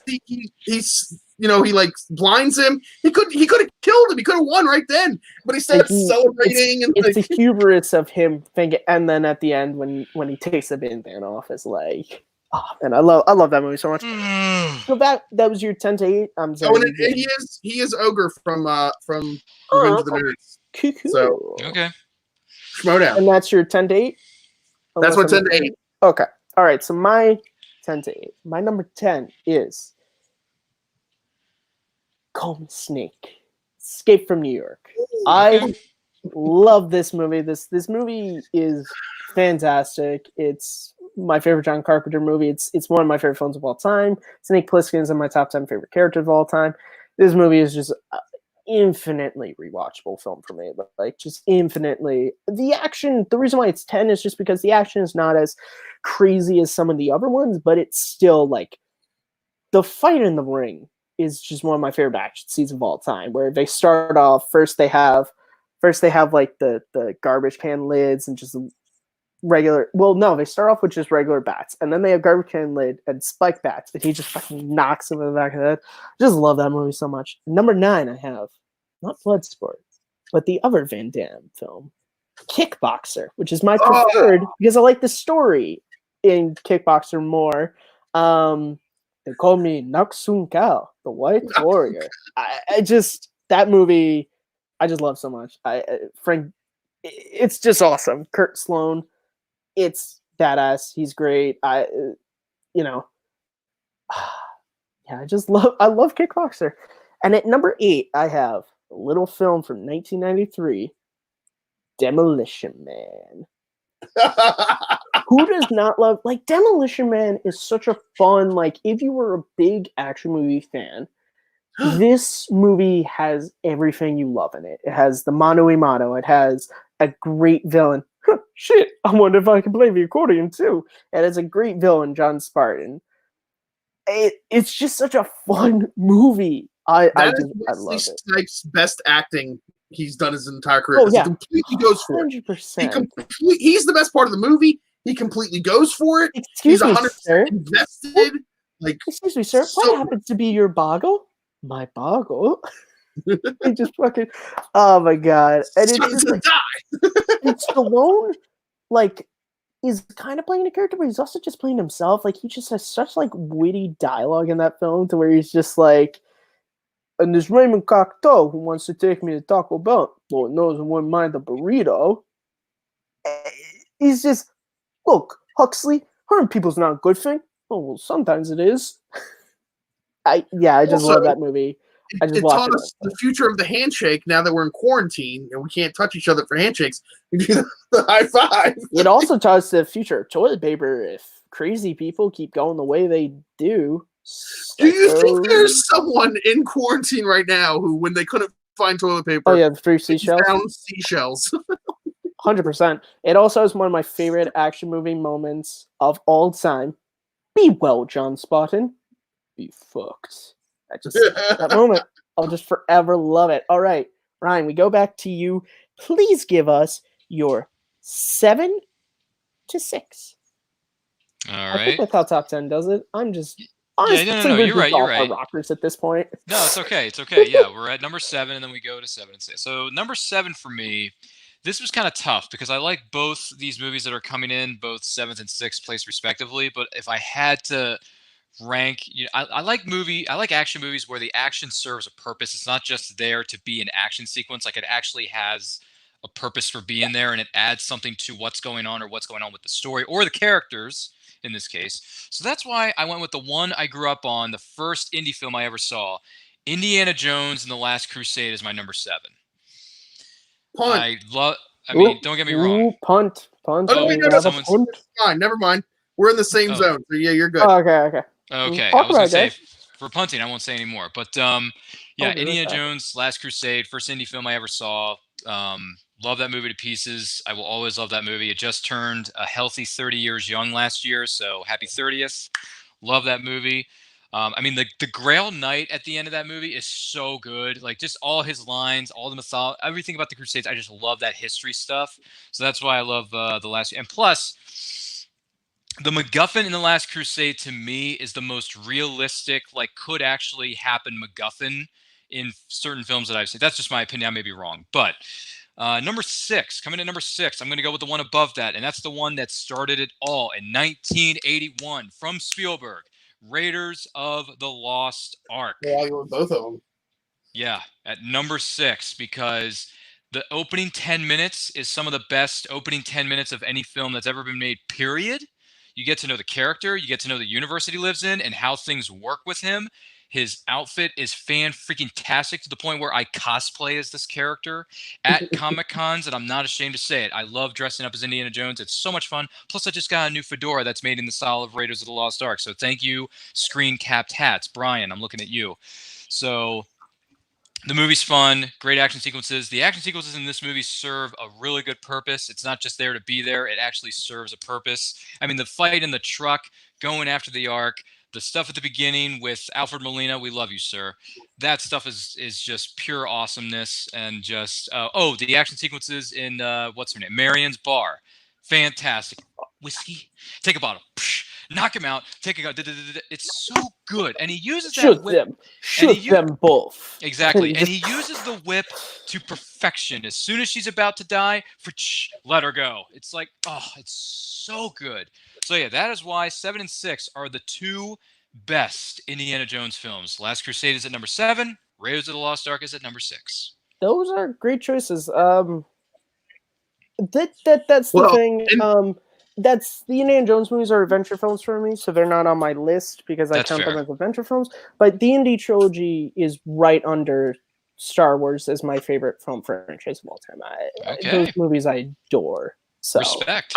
So I have Last Crusade at number 7 as well. Yeah. Oh wow! And the reason why I put it in there is because that's the most like closest to an action movie of the Indiana Jones movies. The other ones are all kind of adventure. They're all kind of like the entire movie is about finding whatever they're looking for. Yes, they're looking for the Ark, but along the way they're fighting. He's literally like fighting Nazis. Nazis are shooting at him. Motorcycle chases. They do that. Yeah. They did that a little bit in like Raiders of the Lost Ark, but way more in Last Crusade. Also, we got the Indiana Jones backstory with River Phoenix at the beginning, which is fantastic. And then we got it more in the 90s. You know, they bring it all the way back when he's on the boat. You know, so I mean, it's like, and then also like you get Sean Connery, who's fantastic in it. And just really impacting. Like just Davies is back again, which is fantastic. Egyptian Mail, Morning Edition, run. Yeah, so I mean, I'm sorry, what? Run! I love the scene where he gets them hidden and then they drive off and he's because they got kidnapped and it's so good. Dude, when his car blows up because the tank shoots it and you don't think it's gonna get shot because Dad, we're well out of range. That car belongs to my brother-in-law. I think one, to just talk about my favorite comedic moment from that is when they're in the plane and he's shooting the gun, he shoots the fin, and he's just like, Dad, what happened? I'm sorry, son. They got us. More or less. Sorry, John. They got us. I think what's great about that movie is so good. It's like you were saying, Ryan, that action movie has action for a reason. I think when you get to the end of that movie, there's so many moments of just like so good. The walk, the leap from the lion's head to where he just kind of he doesn't know what to do, and he just kind of holds his heart and he just goes, "This is for Dad," and he just takes that step. But the moment of the entire thing that is on par with "I'm a Jedi like my father before me" is Indiana, let it go. Yes, like it just is so stuff. like, and Harrison Ford's. I mean, Indiana Jones is right under Luke Skywalker, my favorite character of all time. It's my favorite Harrison Ford performance. Like that look where he goes, "Wait, what? Like you just called me my name, like the name I like." Finally. And then they have that, and it's just, and then like the conversation they have afterwards was just like, all of a sudden, never really believed in the Grail. It's just like you found a prize. and then they just ended on the great button. The first trial when it's the penitent man will pass. Yeah, penitent man prays on his knees. But apparently, also penitent man does a front somersault through to Saul. Yeah, it's a little. I mean, also they do get the great comedic moment in the second one where it's like, "What the Latin Jehovah starts with an I, J." Jehovah begins with and then of course I. they end it with the best. Just is what is this Jew? Well, that's his name, Henry Jones Jr. I like Indiana. We call the dog Indiana. Oh, I know. Dog? You are named after the dog? Got a lot of great memories with that dog. All Fond memories right. of that dog. Ryan, please continue. So my number yeah, 6, Billy. I think it's going to get punted, is John Wick. That is my number 6 favorite action movie. Punt. No? Okay, yeah, there we go. Ryan was like, I knew Ryan was going to punt that one. all right, so at number 7, I feel like given this crew might get punted. Don't know, but my number 7 is Terminator 2: Judgment Day. Punt. Oh. I thought so. Okay. I knew it. At number That's 6, fair. no one has this higher on their list than me. If they That's fair. do, you'll be my best friend. It's a little film from 1995. It's called Sudden Death. Sudden Death. God, I love this movie so much. This is like this low on your list. to people in the action army, like I think some people who don't know me legitimately think this is like a joke, but I like legitimately love this movie. Powers Booth is on par with Hans Gruber as far as action movies villains go. He's got a great I voice. think he's man. on par. I mean, I think he's better, but the movie's just fun. And Van Damme's I think he just plays a really good character, and it's just a fun action movie, and it's just like, it's one of those infinitely rewatchable ones for me. That's why it makes it this high. All right, Ryan, now we go I would say the only thing about Sudden Death that I just can't get. I like Sudden Death. It's actually probably the best movie that Van Damme made as far as like an actual, like, it's a good movie. It has Powers Booth. It has like good characters. It's his best acting next to JCVD. JCVD is hands down his best. The only thing is when he plays goalie, I'm like, no, you didn't need to do this.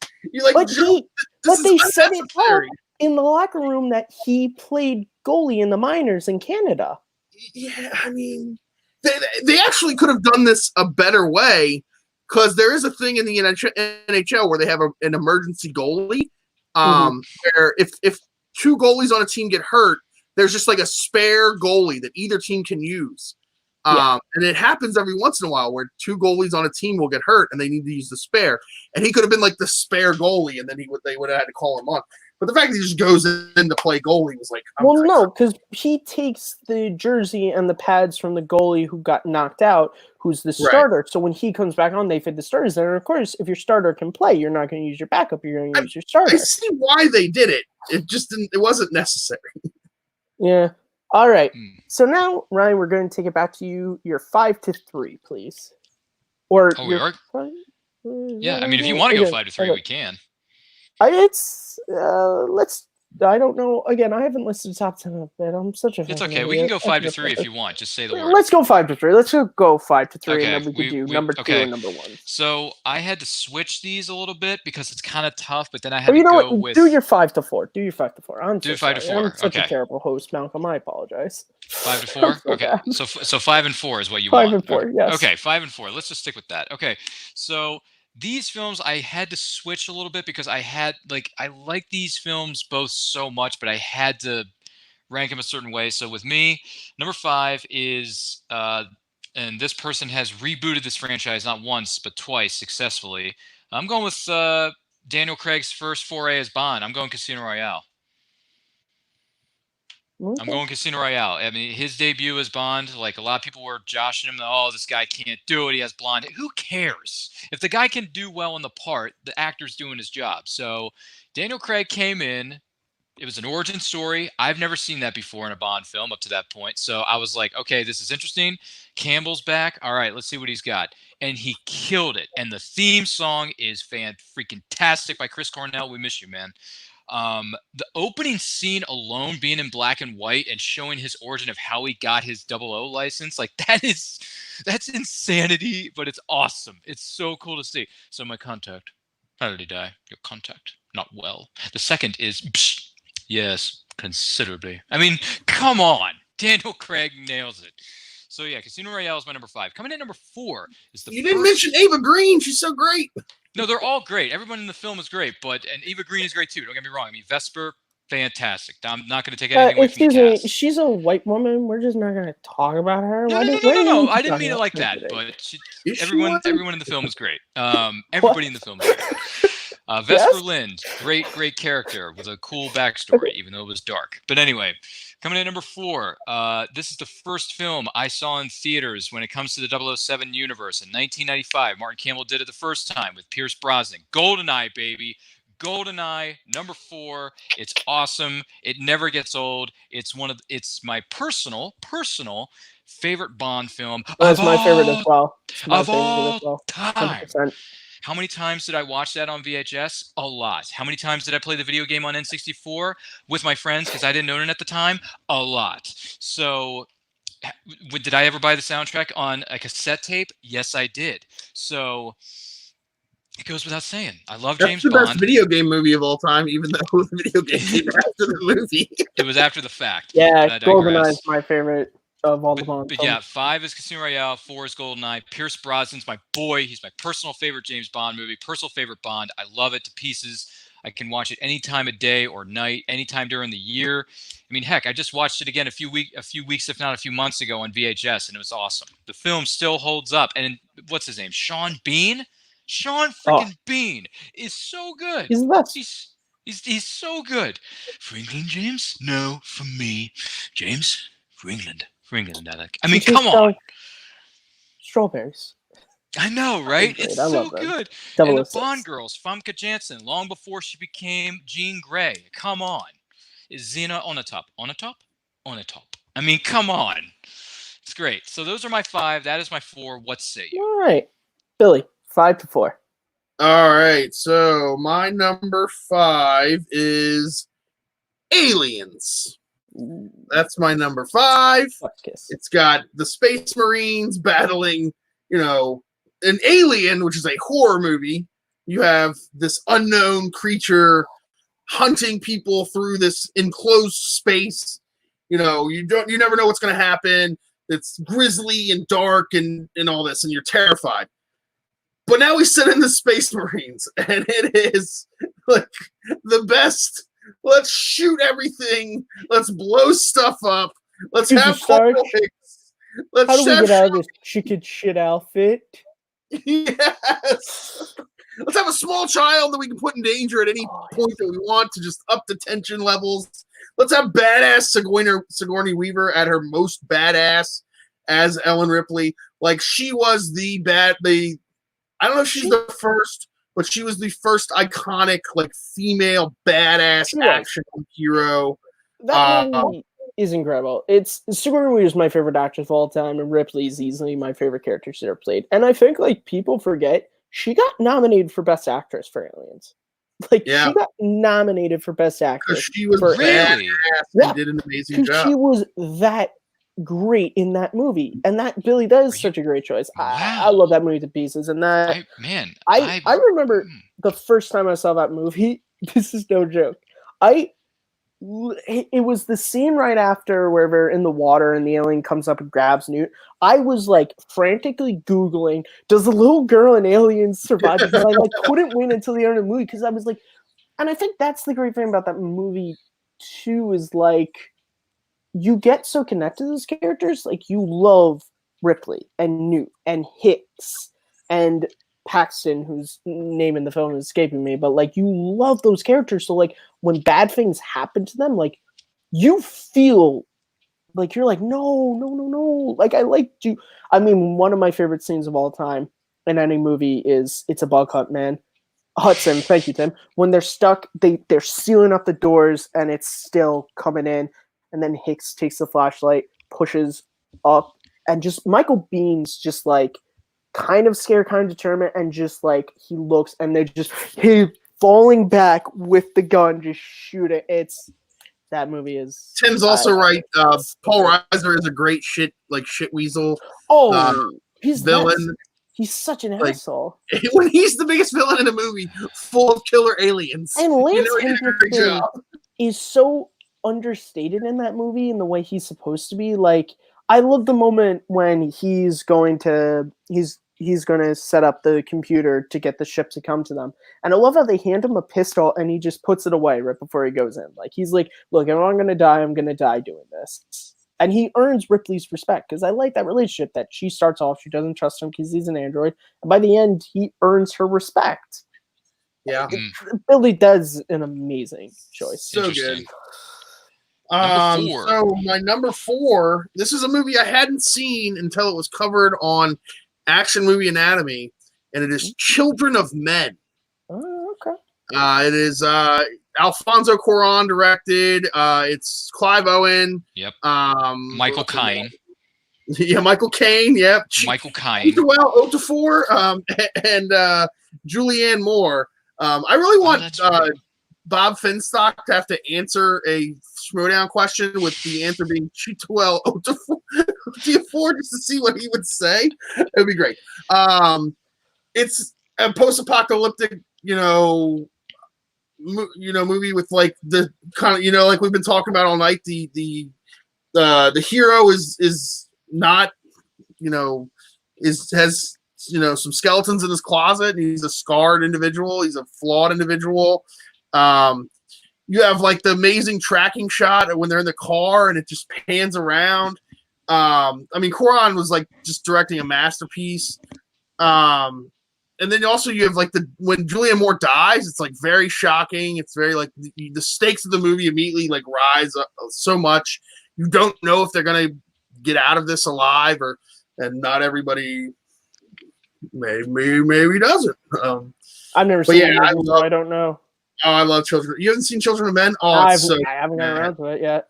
I know. I've seen it. I still like that movie probably. Man, it's tough, but it's as good as any of his other movies for sure. All right, that is a great 5 to 4, and I will now move on to my 5 to 4, which is number 5. I have another Stallone because I'm a Stallone guy. I have "You Want to Kill Me, Don't You, Tucker?" Get a 9.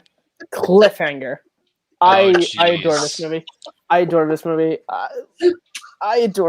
It's just so fun, and it's so rewatchable, and I think what I love about Cliffhanger is also something that's shared with my number 1 that I'm not going to spoil, but from the opening scene to the, like, you get the great opening scene to get introduced to Gabe and to the characters, and you start off with a really great heart-pounding action sequence.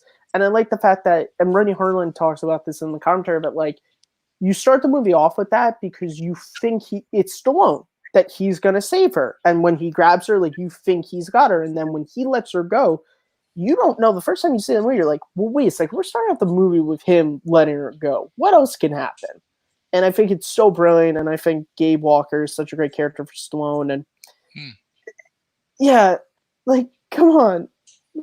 That movie just, I love it so much, and I think the action sequences are really great in it. I think Michael Rooker as Tucker is really great. It's just, and the music, I love that soundtrack. That soundtrack is fantastic. Have you ever seen the trailer for that movie? Oh yeah, the trailer's terrible. No, the trailer Harlan. What are you talking about? Rennie Harlan was being so fucking artsy. I wanted a real straight That's up. That's one of my favorite trailers ever. Wait a minute. Does it give away all the plot points? No, dude. There's no dialogue. Have you not seen the trailer for Cliffhanger? Oh, I've never seen the movie. It's one of Beethoven's. Yeah, it's literally just an orchestra and it's just like clips of the movie. Okay. That's it. Like, there's no dialogue. It's so good. Okay, crazy. I'll look it up. I'll look it up. Coming in at number 4. I have a movie that starts off as one film and then becomes another film by the end. If it bleeds, we can kill it. Going with 1987's Predator. My favorite Arnold Schwarzenegger character is Dutch from Predator. Oh, wow. 100%. Okay. The thing I love about Predator is it starts off as Rambo First Blood Part 2, and by the end, it's Alien. And it meshes very well. And you have that cast, Carl Weathers. He's incredible in that movie. Dylan, you son of a bitch. Doesn't matter. Yeah, we can push too many pencils. And I love how you start off with this badass group and you see them just take down all those military guys. And you think like, oh, these guys can handle everything. And then the Predator comes in and just completely just takes everything away. Bye-bye, Shane Black. You just like... and I says to her, geez, you have a big pussy. Geez, you have a big pussy. And she says, why did you repeat that? I said, I didn't. It's the Echo. But So good. you build to the end to where it's the fight between Dutch and the Predator. And I like the fact that like he doesn't really beat the Predator. Like he kind of does, but the Predator really doesn't. By killing himself, the Predator doesn't give him the joy of killing him. And I kind of I love that. That movie just is so rewatchable for me. And it's just like, you know, one ugly looking motherfucker. If it bleeds, we can kill Which it. I think is what every girl who swipes left on me on Tinder says. I only have one problem with Predator. The coolest character in that movie is named Billy. Yes. Great. Awesome. Yeah. Does not get like the death that he deserved. He dies. I will agree with you. I think I agree with you about that movie. There's one thing I could change. I think you need to see a little bit of the fight because it starts off so cool. He takes his knife out, cuts himself. He takes his like necklace off and wraps it around his hand. Like he's just ready to go. And then, but I think they didn't show it because I think they were waiting to show the Predator battling Dutch was going to be where you get the full reveal. There really wasn't a way to do like when they killed Dylan to where like he's kind of there wasn't by that point you couldn't really not show him, and I think that's why they kind of did it that way. But I agree with you. Dylan a different death and let Billy die that way. Like true, yeah. But I think you had to let Dylan die that way because that's his redemption. His redemption is he starts off he's this shitty CIA guy who lies to them about why they're going to do this thing, and he gets that redemption of staying behind. Dylan. The cabinet minister. Dylan. The border. Went somewhere he wasn't supposed to. Yeah, so that's my 5 to 4. Ryan, what are your 3 and 2?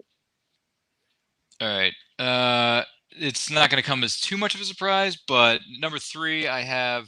This is going to sound real funny. Number 3, I have John Wick, Chapter 3, Parabellum. Okay. That's yeah, John Wick 3. To be more specific, because there's a lot of films in this franchise, we got to be specific about it. And then, and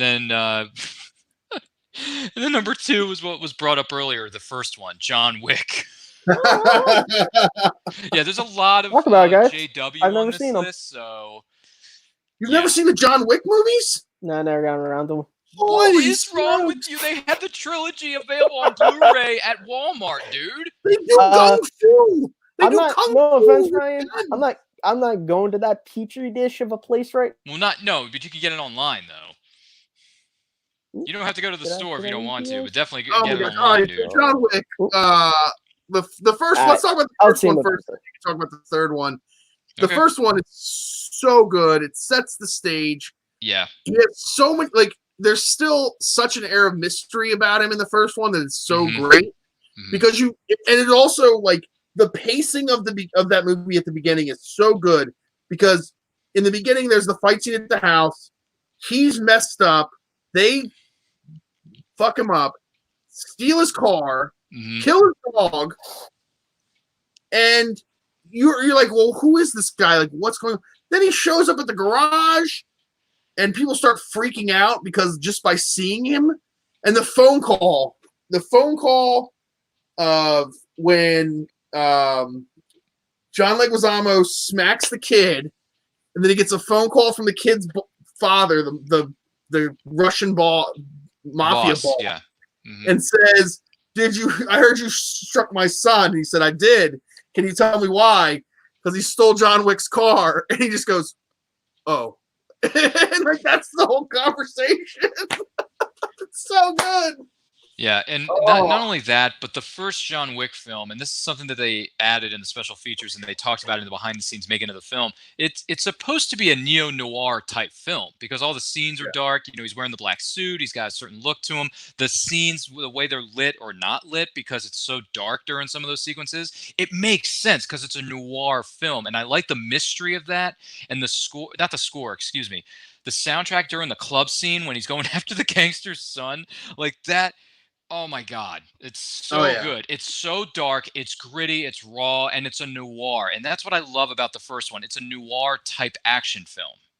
And they give just a hint of like what this whole world is like.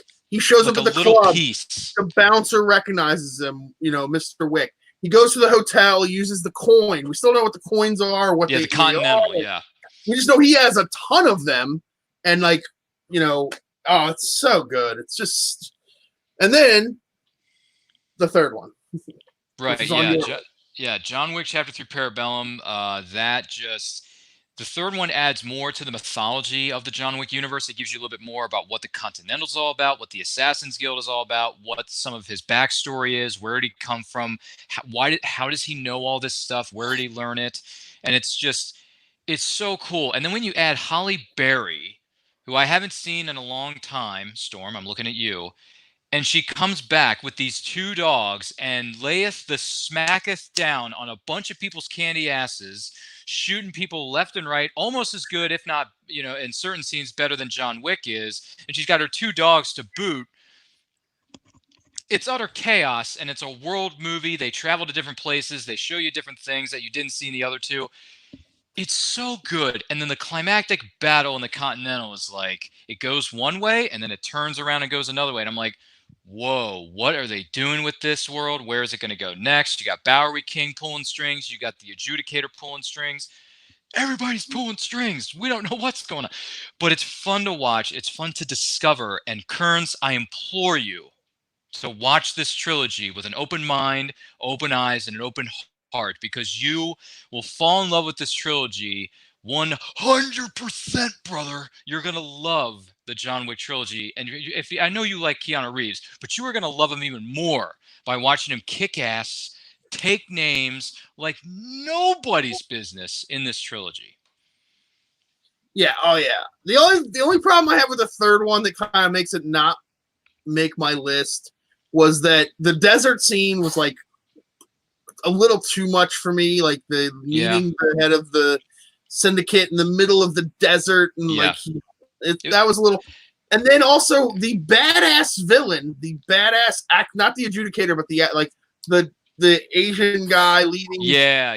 He went from badass Asian guy to like comic relief, which was a little much for me. Like the two guys from the raid, or I think they were in either the raid or raid 2. He fights right before them is amazing. That's an amazing scene. Like that's my favorite fight scene of the entire John Wick trilogy. Like when he's fighting those two guys, it's fantastic.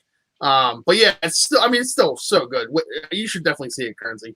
You love action movies, and they are like to the core action movies, like unapologetic. I kind of don't want to watch them out of spite now. It's like you're at that level. You've reached that level. Like I just don't want to watch it out of spite. I mean, I'll be honest with you. I have a new appreciation for action movies because of this trilogy. Because of the fact of how they made these movies and how choreographed they are and how hard all the men and women who worked on these films put into this. Like, and Keanu Reeves pushing 60 and can still lay it, just kick ass no matter what. It's amazing to me what these men and women in the stunt industry or the action movie industry are able to do. These movies make me appreciate and respect every man and woman who has ever worked on an action movie like that, because the things that they do in these movies shouldn't even be possible, but they are, because it's the John Wick team that puts these movies together. And if anyone at the Oscars is going to give any people like recognition, the stunt people and the action choreographers deserve all the credit. I mean, yeah, I've been saying for a while now they need a stunt Oscar. For sure. The Oscars suck about that stuff. All right, but we don't need to talk about that. Billy. No. All right, so 3-2. 3-2. Yeah, my number 3 is a little movie called Terminator 2 Judgment Day. The absolute classic. The arguably the greatest action movie ever made. It follows Terminator, which again, kind of like Aliens followed Alien, which was a horror movie, and then made an action movie. It could be said that Terminator is kind of more of like a horror thriller, and then Terminator 2 is a full-on action movie. Terminator 2 is a full-on action movie. 100%, yeah. 100% action. Also, I love the fact that it flips the action genre kind of like on its head, because normally you have the little guy overcoming the big guy, and the big guy is normally the villain, and the little guy is the hero. Mm-hmm. In this movie, the big guy is the hero, and the little guy is the badass killing machine that can kill anyone on the planet. It is the coolest action villain ever. Cooler than Predator, because as much as I love Predator, for the most part, all you see of Predator is leaves and trees. You see what Robert Patrick is doing the entire movie. Like from the moment that he is on the phone as the foster mom Dude, and kills the foster dad.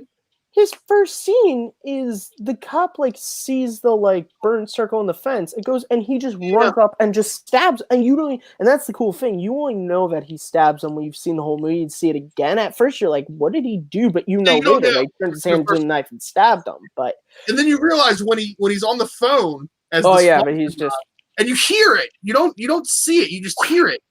And then it panned the great shot of it panning out, and it's him with the milk, and he's impaled in the face, and you realize, holy smokes, he can just make his arms into whatever. Oh man! And then the scene with the helicopter where he comes into the helicopter, smacks his head, and he just and then like becomes the pilot. Oh, it's so good. The ending is fantastic. I mean. You have Linda Hamilton is a complete badass again, badass female once again. Like, there we go. Tim Franco, you know what's up. Tim doesn't know what's up.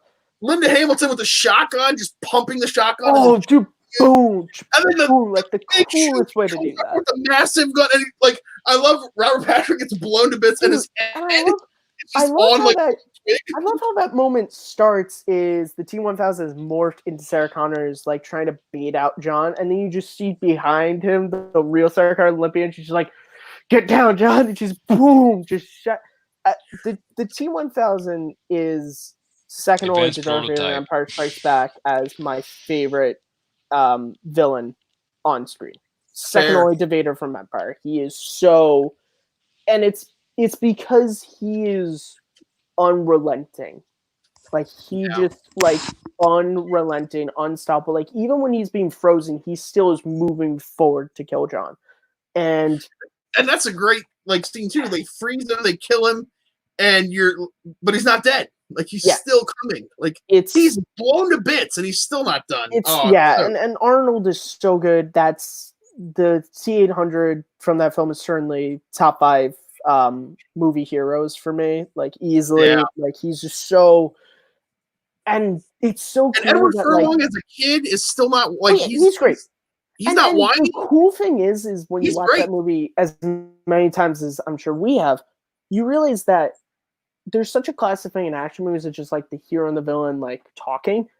T-1000 and Arnold never speak to each other in that movie. When they fight, it is just, and it makes sense because they're both created by Skynet. Cyberdyne, like they're both programmed by the same thing. They both came from Superior, so they both have this thing built in them. One is to protect John Connor, one is to kill. And it's like, you are my roadblock to doing my mission. So what's even the purpose of talking? Like, that movie is incredible. That's really interesting about this and what makes it so good is typically in an action movie, they're talking about the two enemies they meet, they talk, there's interaction, and you kind of like they're two completely different people, but you see the common ground between them, and it's kind of like they're two halves of the same coin. In Terminator, they're the same. They're both cybernetic organisms. Well, like, they are T-1000 is a prototype.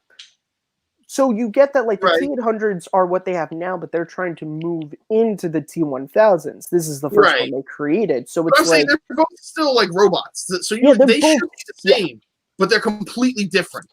Yeah. And that also shows that there is no, and the fact that they don't interact show that there is no quarter. There is no, we either win the war or we don't. Like, there's no common ground to be found. There's no armistice. There's it's like the speech that Kyle gives in the first movie, it doesn't feel pity, remorse, or fear. Like, there is no Terminator is out there. One of them is the hero, and one of them is villain. Like, there's going to be no armistice. It's just look, we're going to keep doing this until one of us is successful in our mission. That's what we're going to do. Great job. I adore the film. It also just I don't think there's a cooler. I mean, there's definitely cool, but one of the coolest shots in any action movie ever is going to be Arnold on that bike, flipping that shotgun. And the story of that, he did it so many times that he started to cut his fingers because it's oh wow, figures aren't designed to just have metal doing that. Like, but he just looks so badass, and that's the whole thing about Arnold is like he's like cutting his hands, but he like does not lose the face, and it's just oh man, that movie is great. All right, my number 2, is The Rock. Oh, The Rock. I mean, Nicolas Cage, Sean Connery, Ed Harris, Michael Biehn, the Tony, what is his name from Candyman? Tony Cox, I think his name is. Tony Todd. Tony Todd. Tony Todd. That's right. Yeah. I mean, like the other shitheel villain, all the other Marines that are David Morris.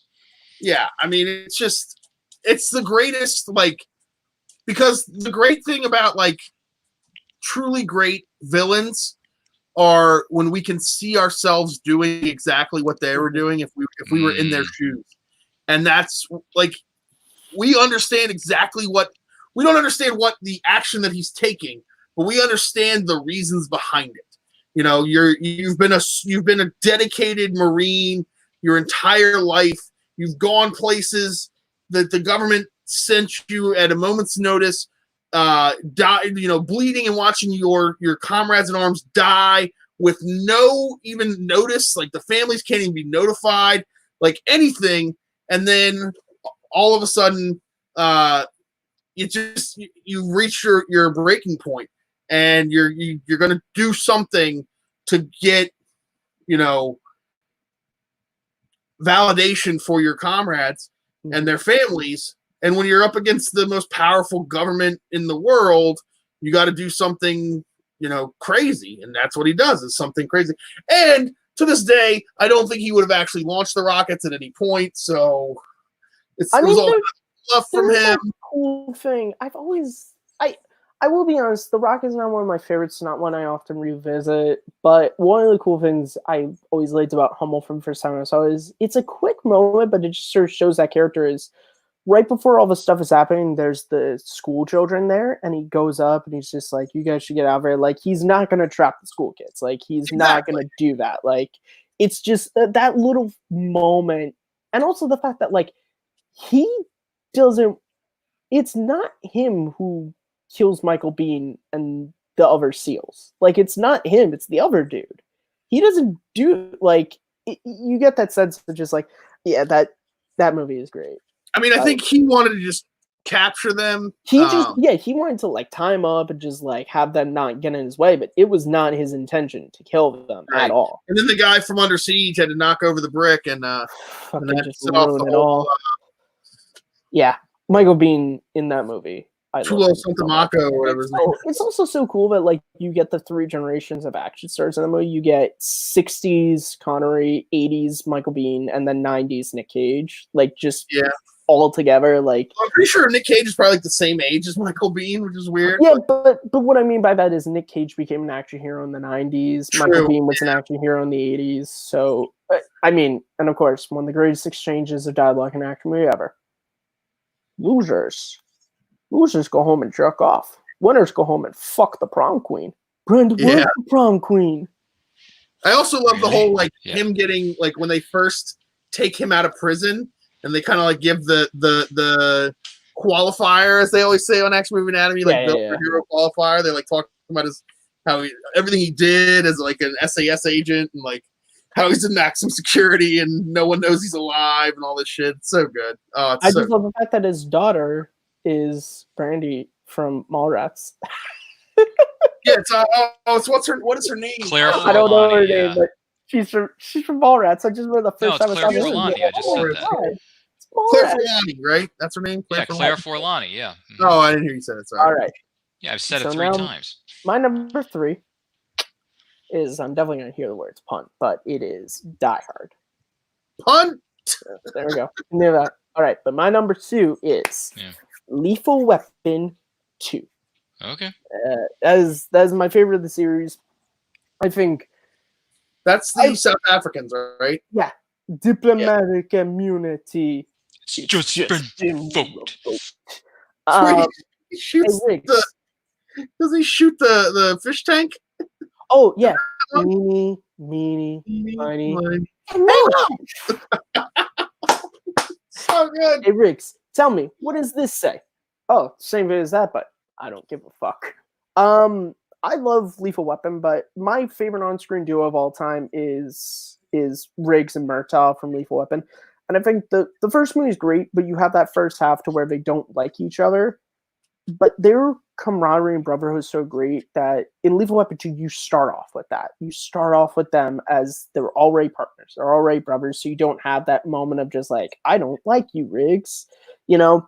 Fair. And the movie's just, it's so great. The South Africans, like, diplomatically, I love that whole thing. Like, when he closes the bars, he's like, yeah, you better get used to that view. And it's just like, it builds to that end. Like, first when his girlfriend's killed and he's like talking to Murtaugh, it's just like, they killed her.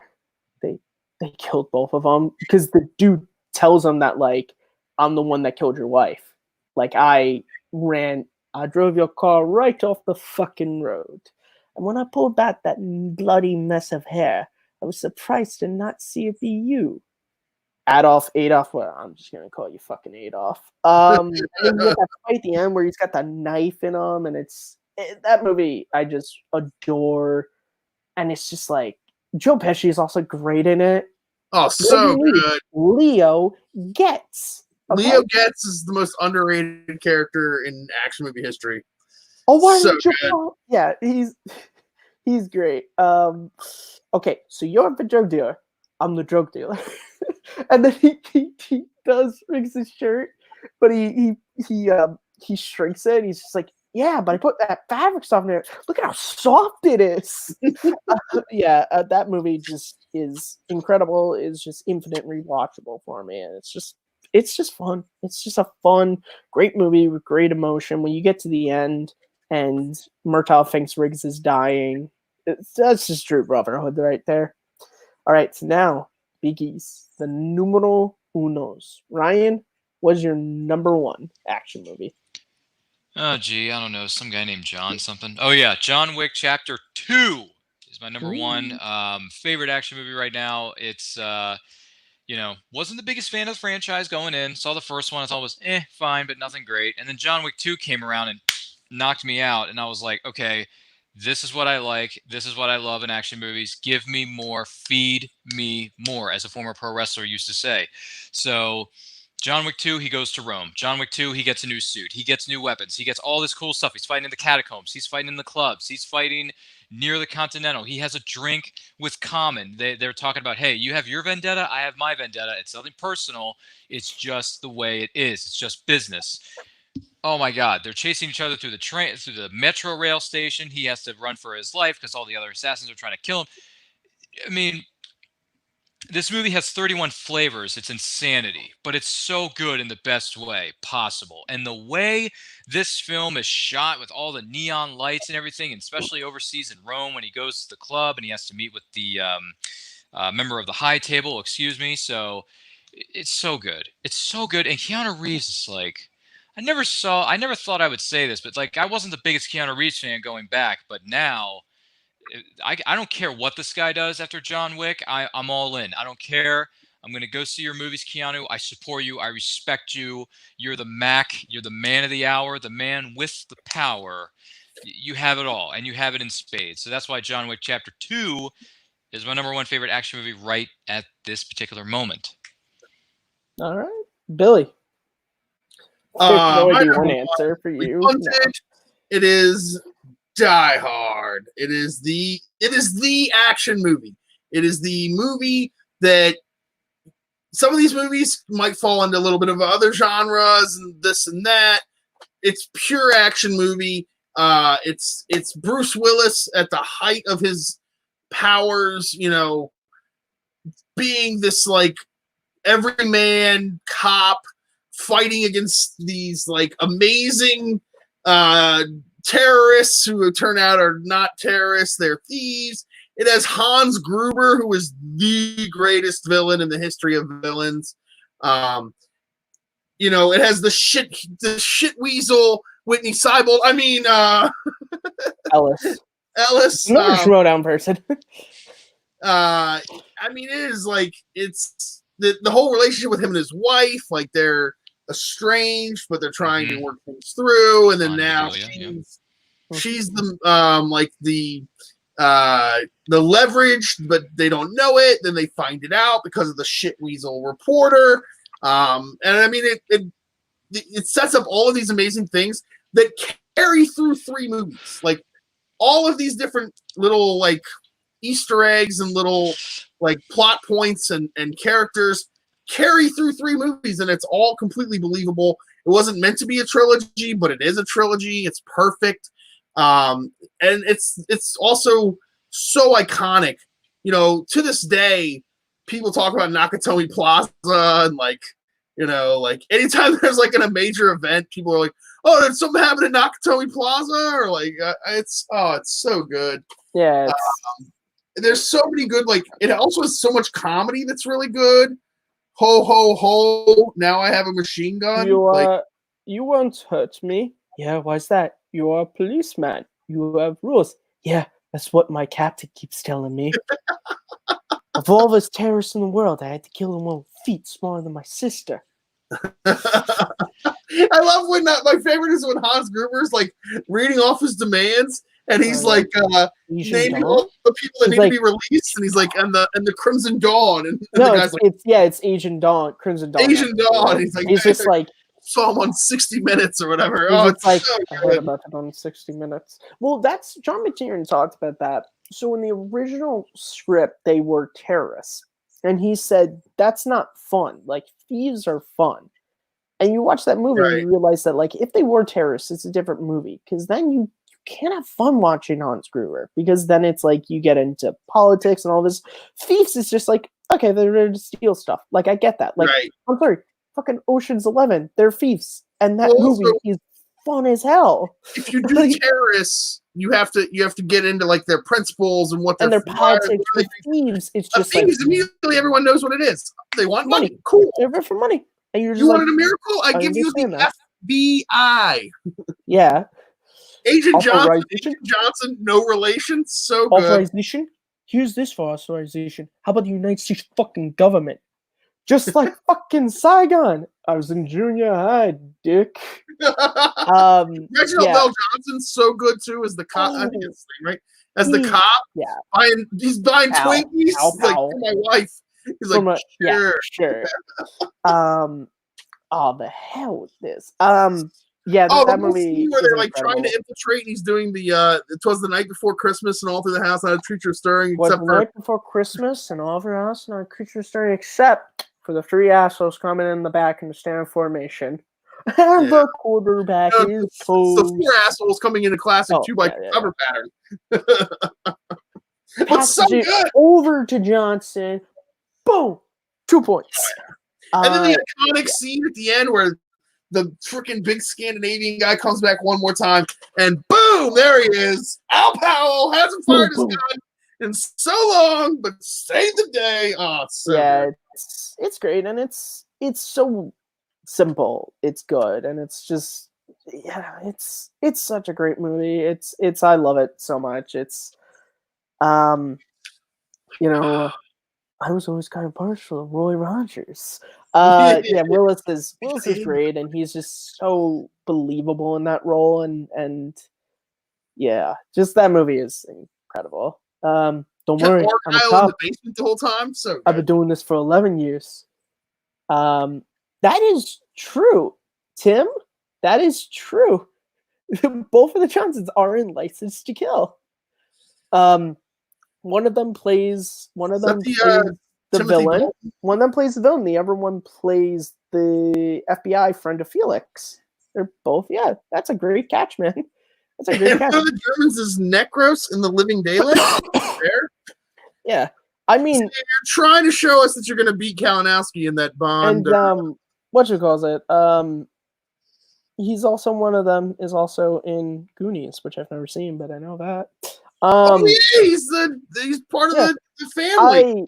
It's the Bertellis. The Bertellis, yeah. He plays the older brother. The other brother is much more famous. My Joe Pantoliano. Yeah, Uno. Joey Pants. my numero uno is Your number What is one. number one? 1994's classic Speed. Speed is my favorite action movie of all time. The reason you start off with the elevator scene and the movie kind of doesn't stop from there. Because you get that scene and that's a great intro to Jack Traven and to Harry, and you just kind of get their friendship, you get their camaraderie, and you also get like how smart Jack is, and then you get a little bit of the break. And that break sort of shows you what Jack's story is going to be. Is that conversation at the bar where it's just like, 6 inches off the marker, and they're giving the medal to my wife, and like, I'm not going to be out there with you. And then you get the bus explodes, and it's just the minute Jack gets on the bus, like it's just so great. And it's just like, I just love that movie so much. Like, him and Sandra Bullock have amazing chemistry, and it's just so believable. And it's Dennis Hopper is great. He's a great shit weasel. There's going to become a time when you are going to regret the day you know me. Mr. I'm already there. Pop quiz hot shot. Yeah, it's the action movie that I love to watch the most, and it is easily my favorite of all time. And now comes the part where we rank. No, we're not gonna do that. Because we are now past the 2-hour mark, which honestly, I was shocked we were gonna do. Normally we don't do that with just 3 people. But this has been such an amazing show. This is my first time hosting the show, I think, ever, honestly, in every incarnation. I don't think I've ever hosted late night. And Tim Franco has shared his list. I'll pull that up real quick. Ooh. Let's take a look at number 10. He has RoboCop. Number 9, The Raid. Number 8, Mission Impossible Fallout. Number 7, Road Warrior. Number 6, Die Hard. Number 5, Big Trouble in Little China. Oh number my 4, God! Commando. Number 3, Aliens. Number 2, Start the Terminator show 2. over. Number 1, Fury Road.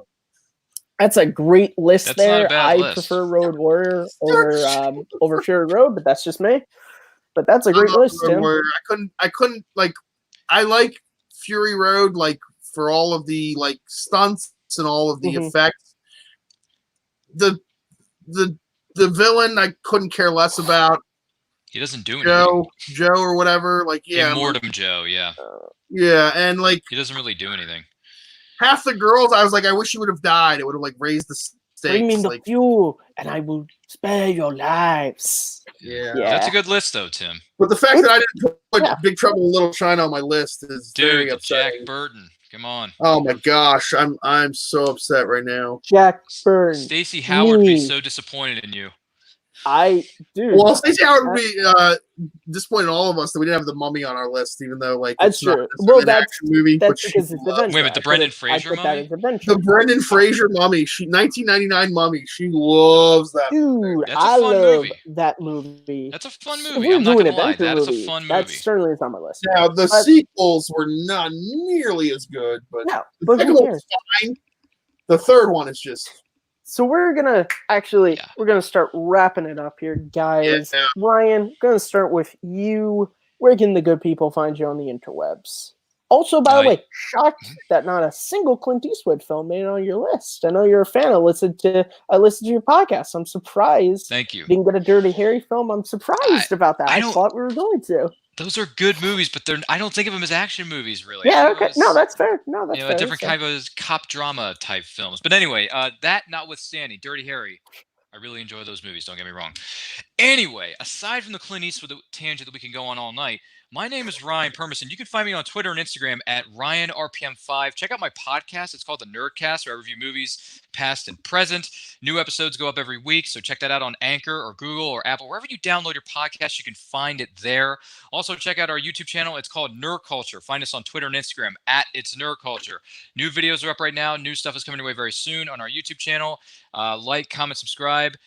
Do all that stuff, and I will see you guys next time. And thanks for having me here tonight, fellas. Thank you so much for coming, Ryan. And guys, please go check it out. Ryan does a lot of great work, and we, of course, always love whenever he can be on either Rankum or Late Night or whatever the hell else we're doing. And Billy, please let the people know where they can find you. you can find me at Mr. Billy Belford on Twitter. Also, occasionally on the Call to Action podcast whenever they need a fifth wheel. Anytime late, like most podcasts in the space, when they have a spot open at the last minute, they know I don't have a life, so I'm always available. But yeah, so and then also I run the Action Industries Facebook page with Will McLean, so you'll see me on there. So yeah, go support that guy. My personal friend Andrew Guy, who's on the show. He was on the show, and that was like an hour ago, and we kept going after that. You guys as always can find me at Kearns_Matthew on Twitter, MattMovies611 on YouTube and WordPress, where if you guys like action movies, you can go and check it out. I have an article on there about why I consider Top Gun to be the greatest action film of the 1980s. And you guys can also, as always, find me right here as host of Second Look, my video essay series. I'm still hard at work on my magnum opus, which is an episode that's unlike anyone ever done, covering the unofficial Superman trilogy of Man of Steel, Batman v Superman, Dawn of Justice, and Justice League. It's coming along, guys, and I'm working on it currently right now. I work in the restaurant marketing industry, which you guys can imagine, many of you. It is a hectic time. So some nights when I finish 8-hour shifts of dealing with that, I don't exactly always want to go and write, but I am still working on it, and I'm really excited to share it with you. And you can also, yes, Tim, thank you guys. Thank you for coming and chatting with us. As always, please reach out to us. We would love to bring you on the show sometime. You guys, as always, follow Take 3 Video on Twitter. Join our Facebook group. Get into conversations about action movies or whatever the heck else. Please subscribe to us if you like this video. Please give it a thumbs up. And also, if you like this video, share it around. Word of mouth really does help this stuff. We love making these videos, and we would love if you guys like watching them. We will be back next week. Malcolm Godilay will be the host once again, as he is every week. And that's all I gotta say. So I guess with that, we shall end with the greatest quote of all time, which is obviously "Yippee-ki-yay, motherfucker."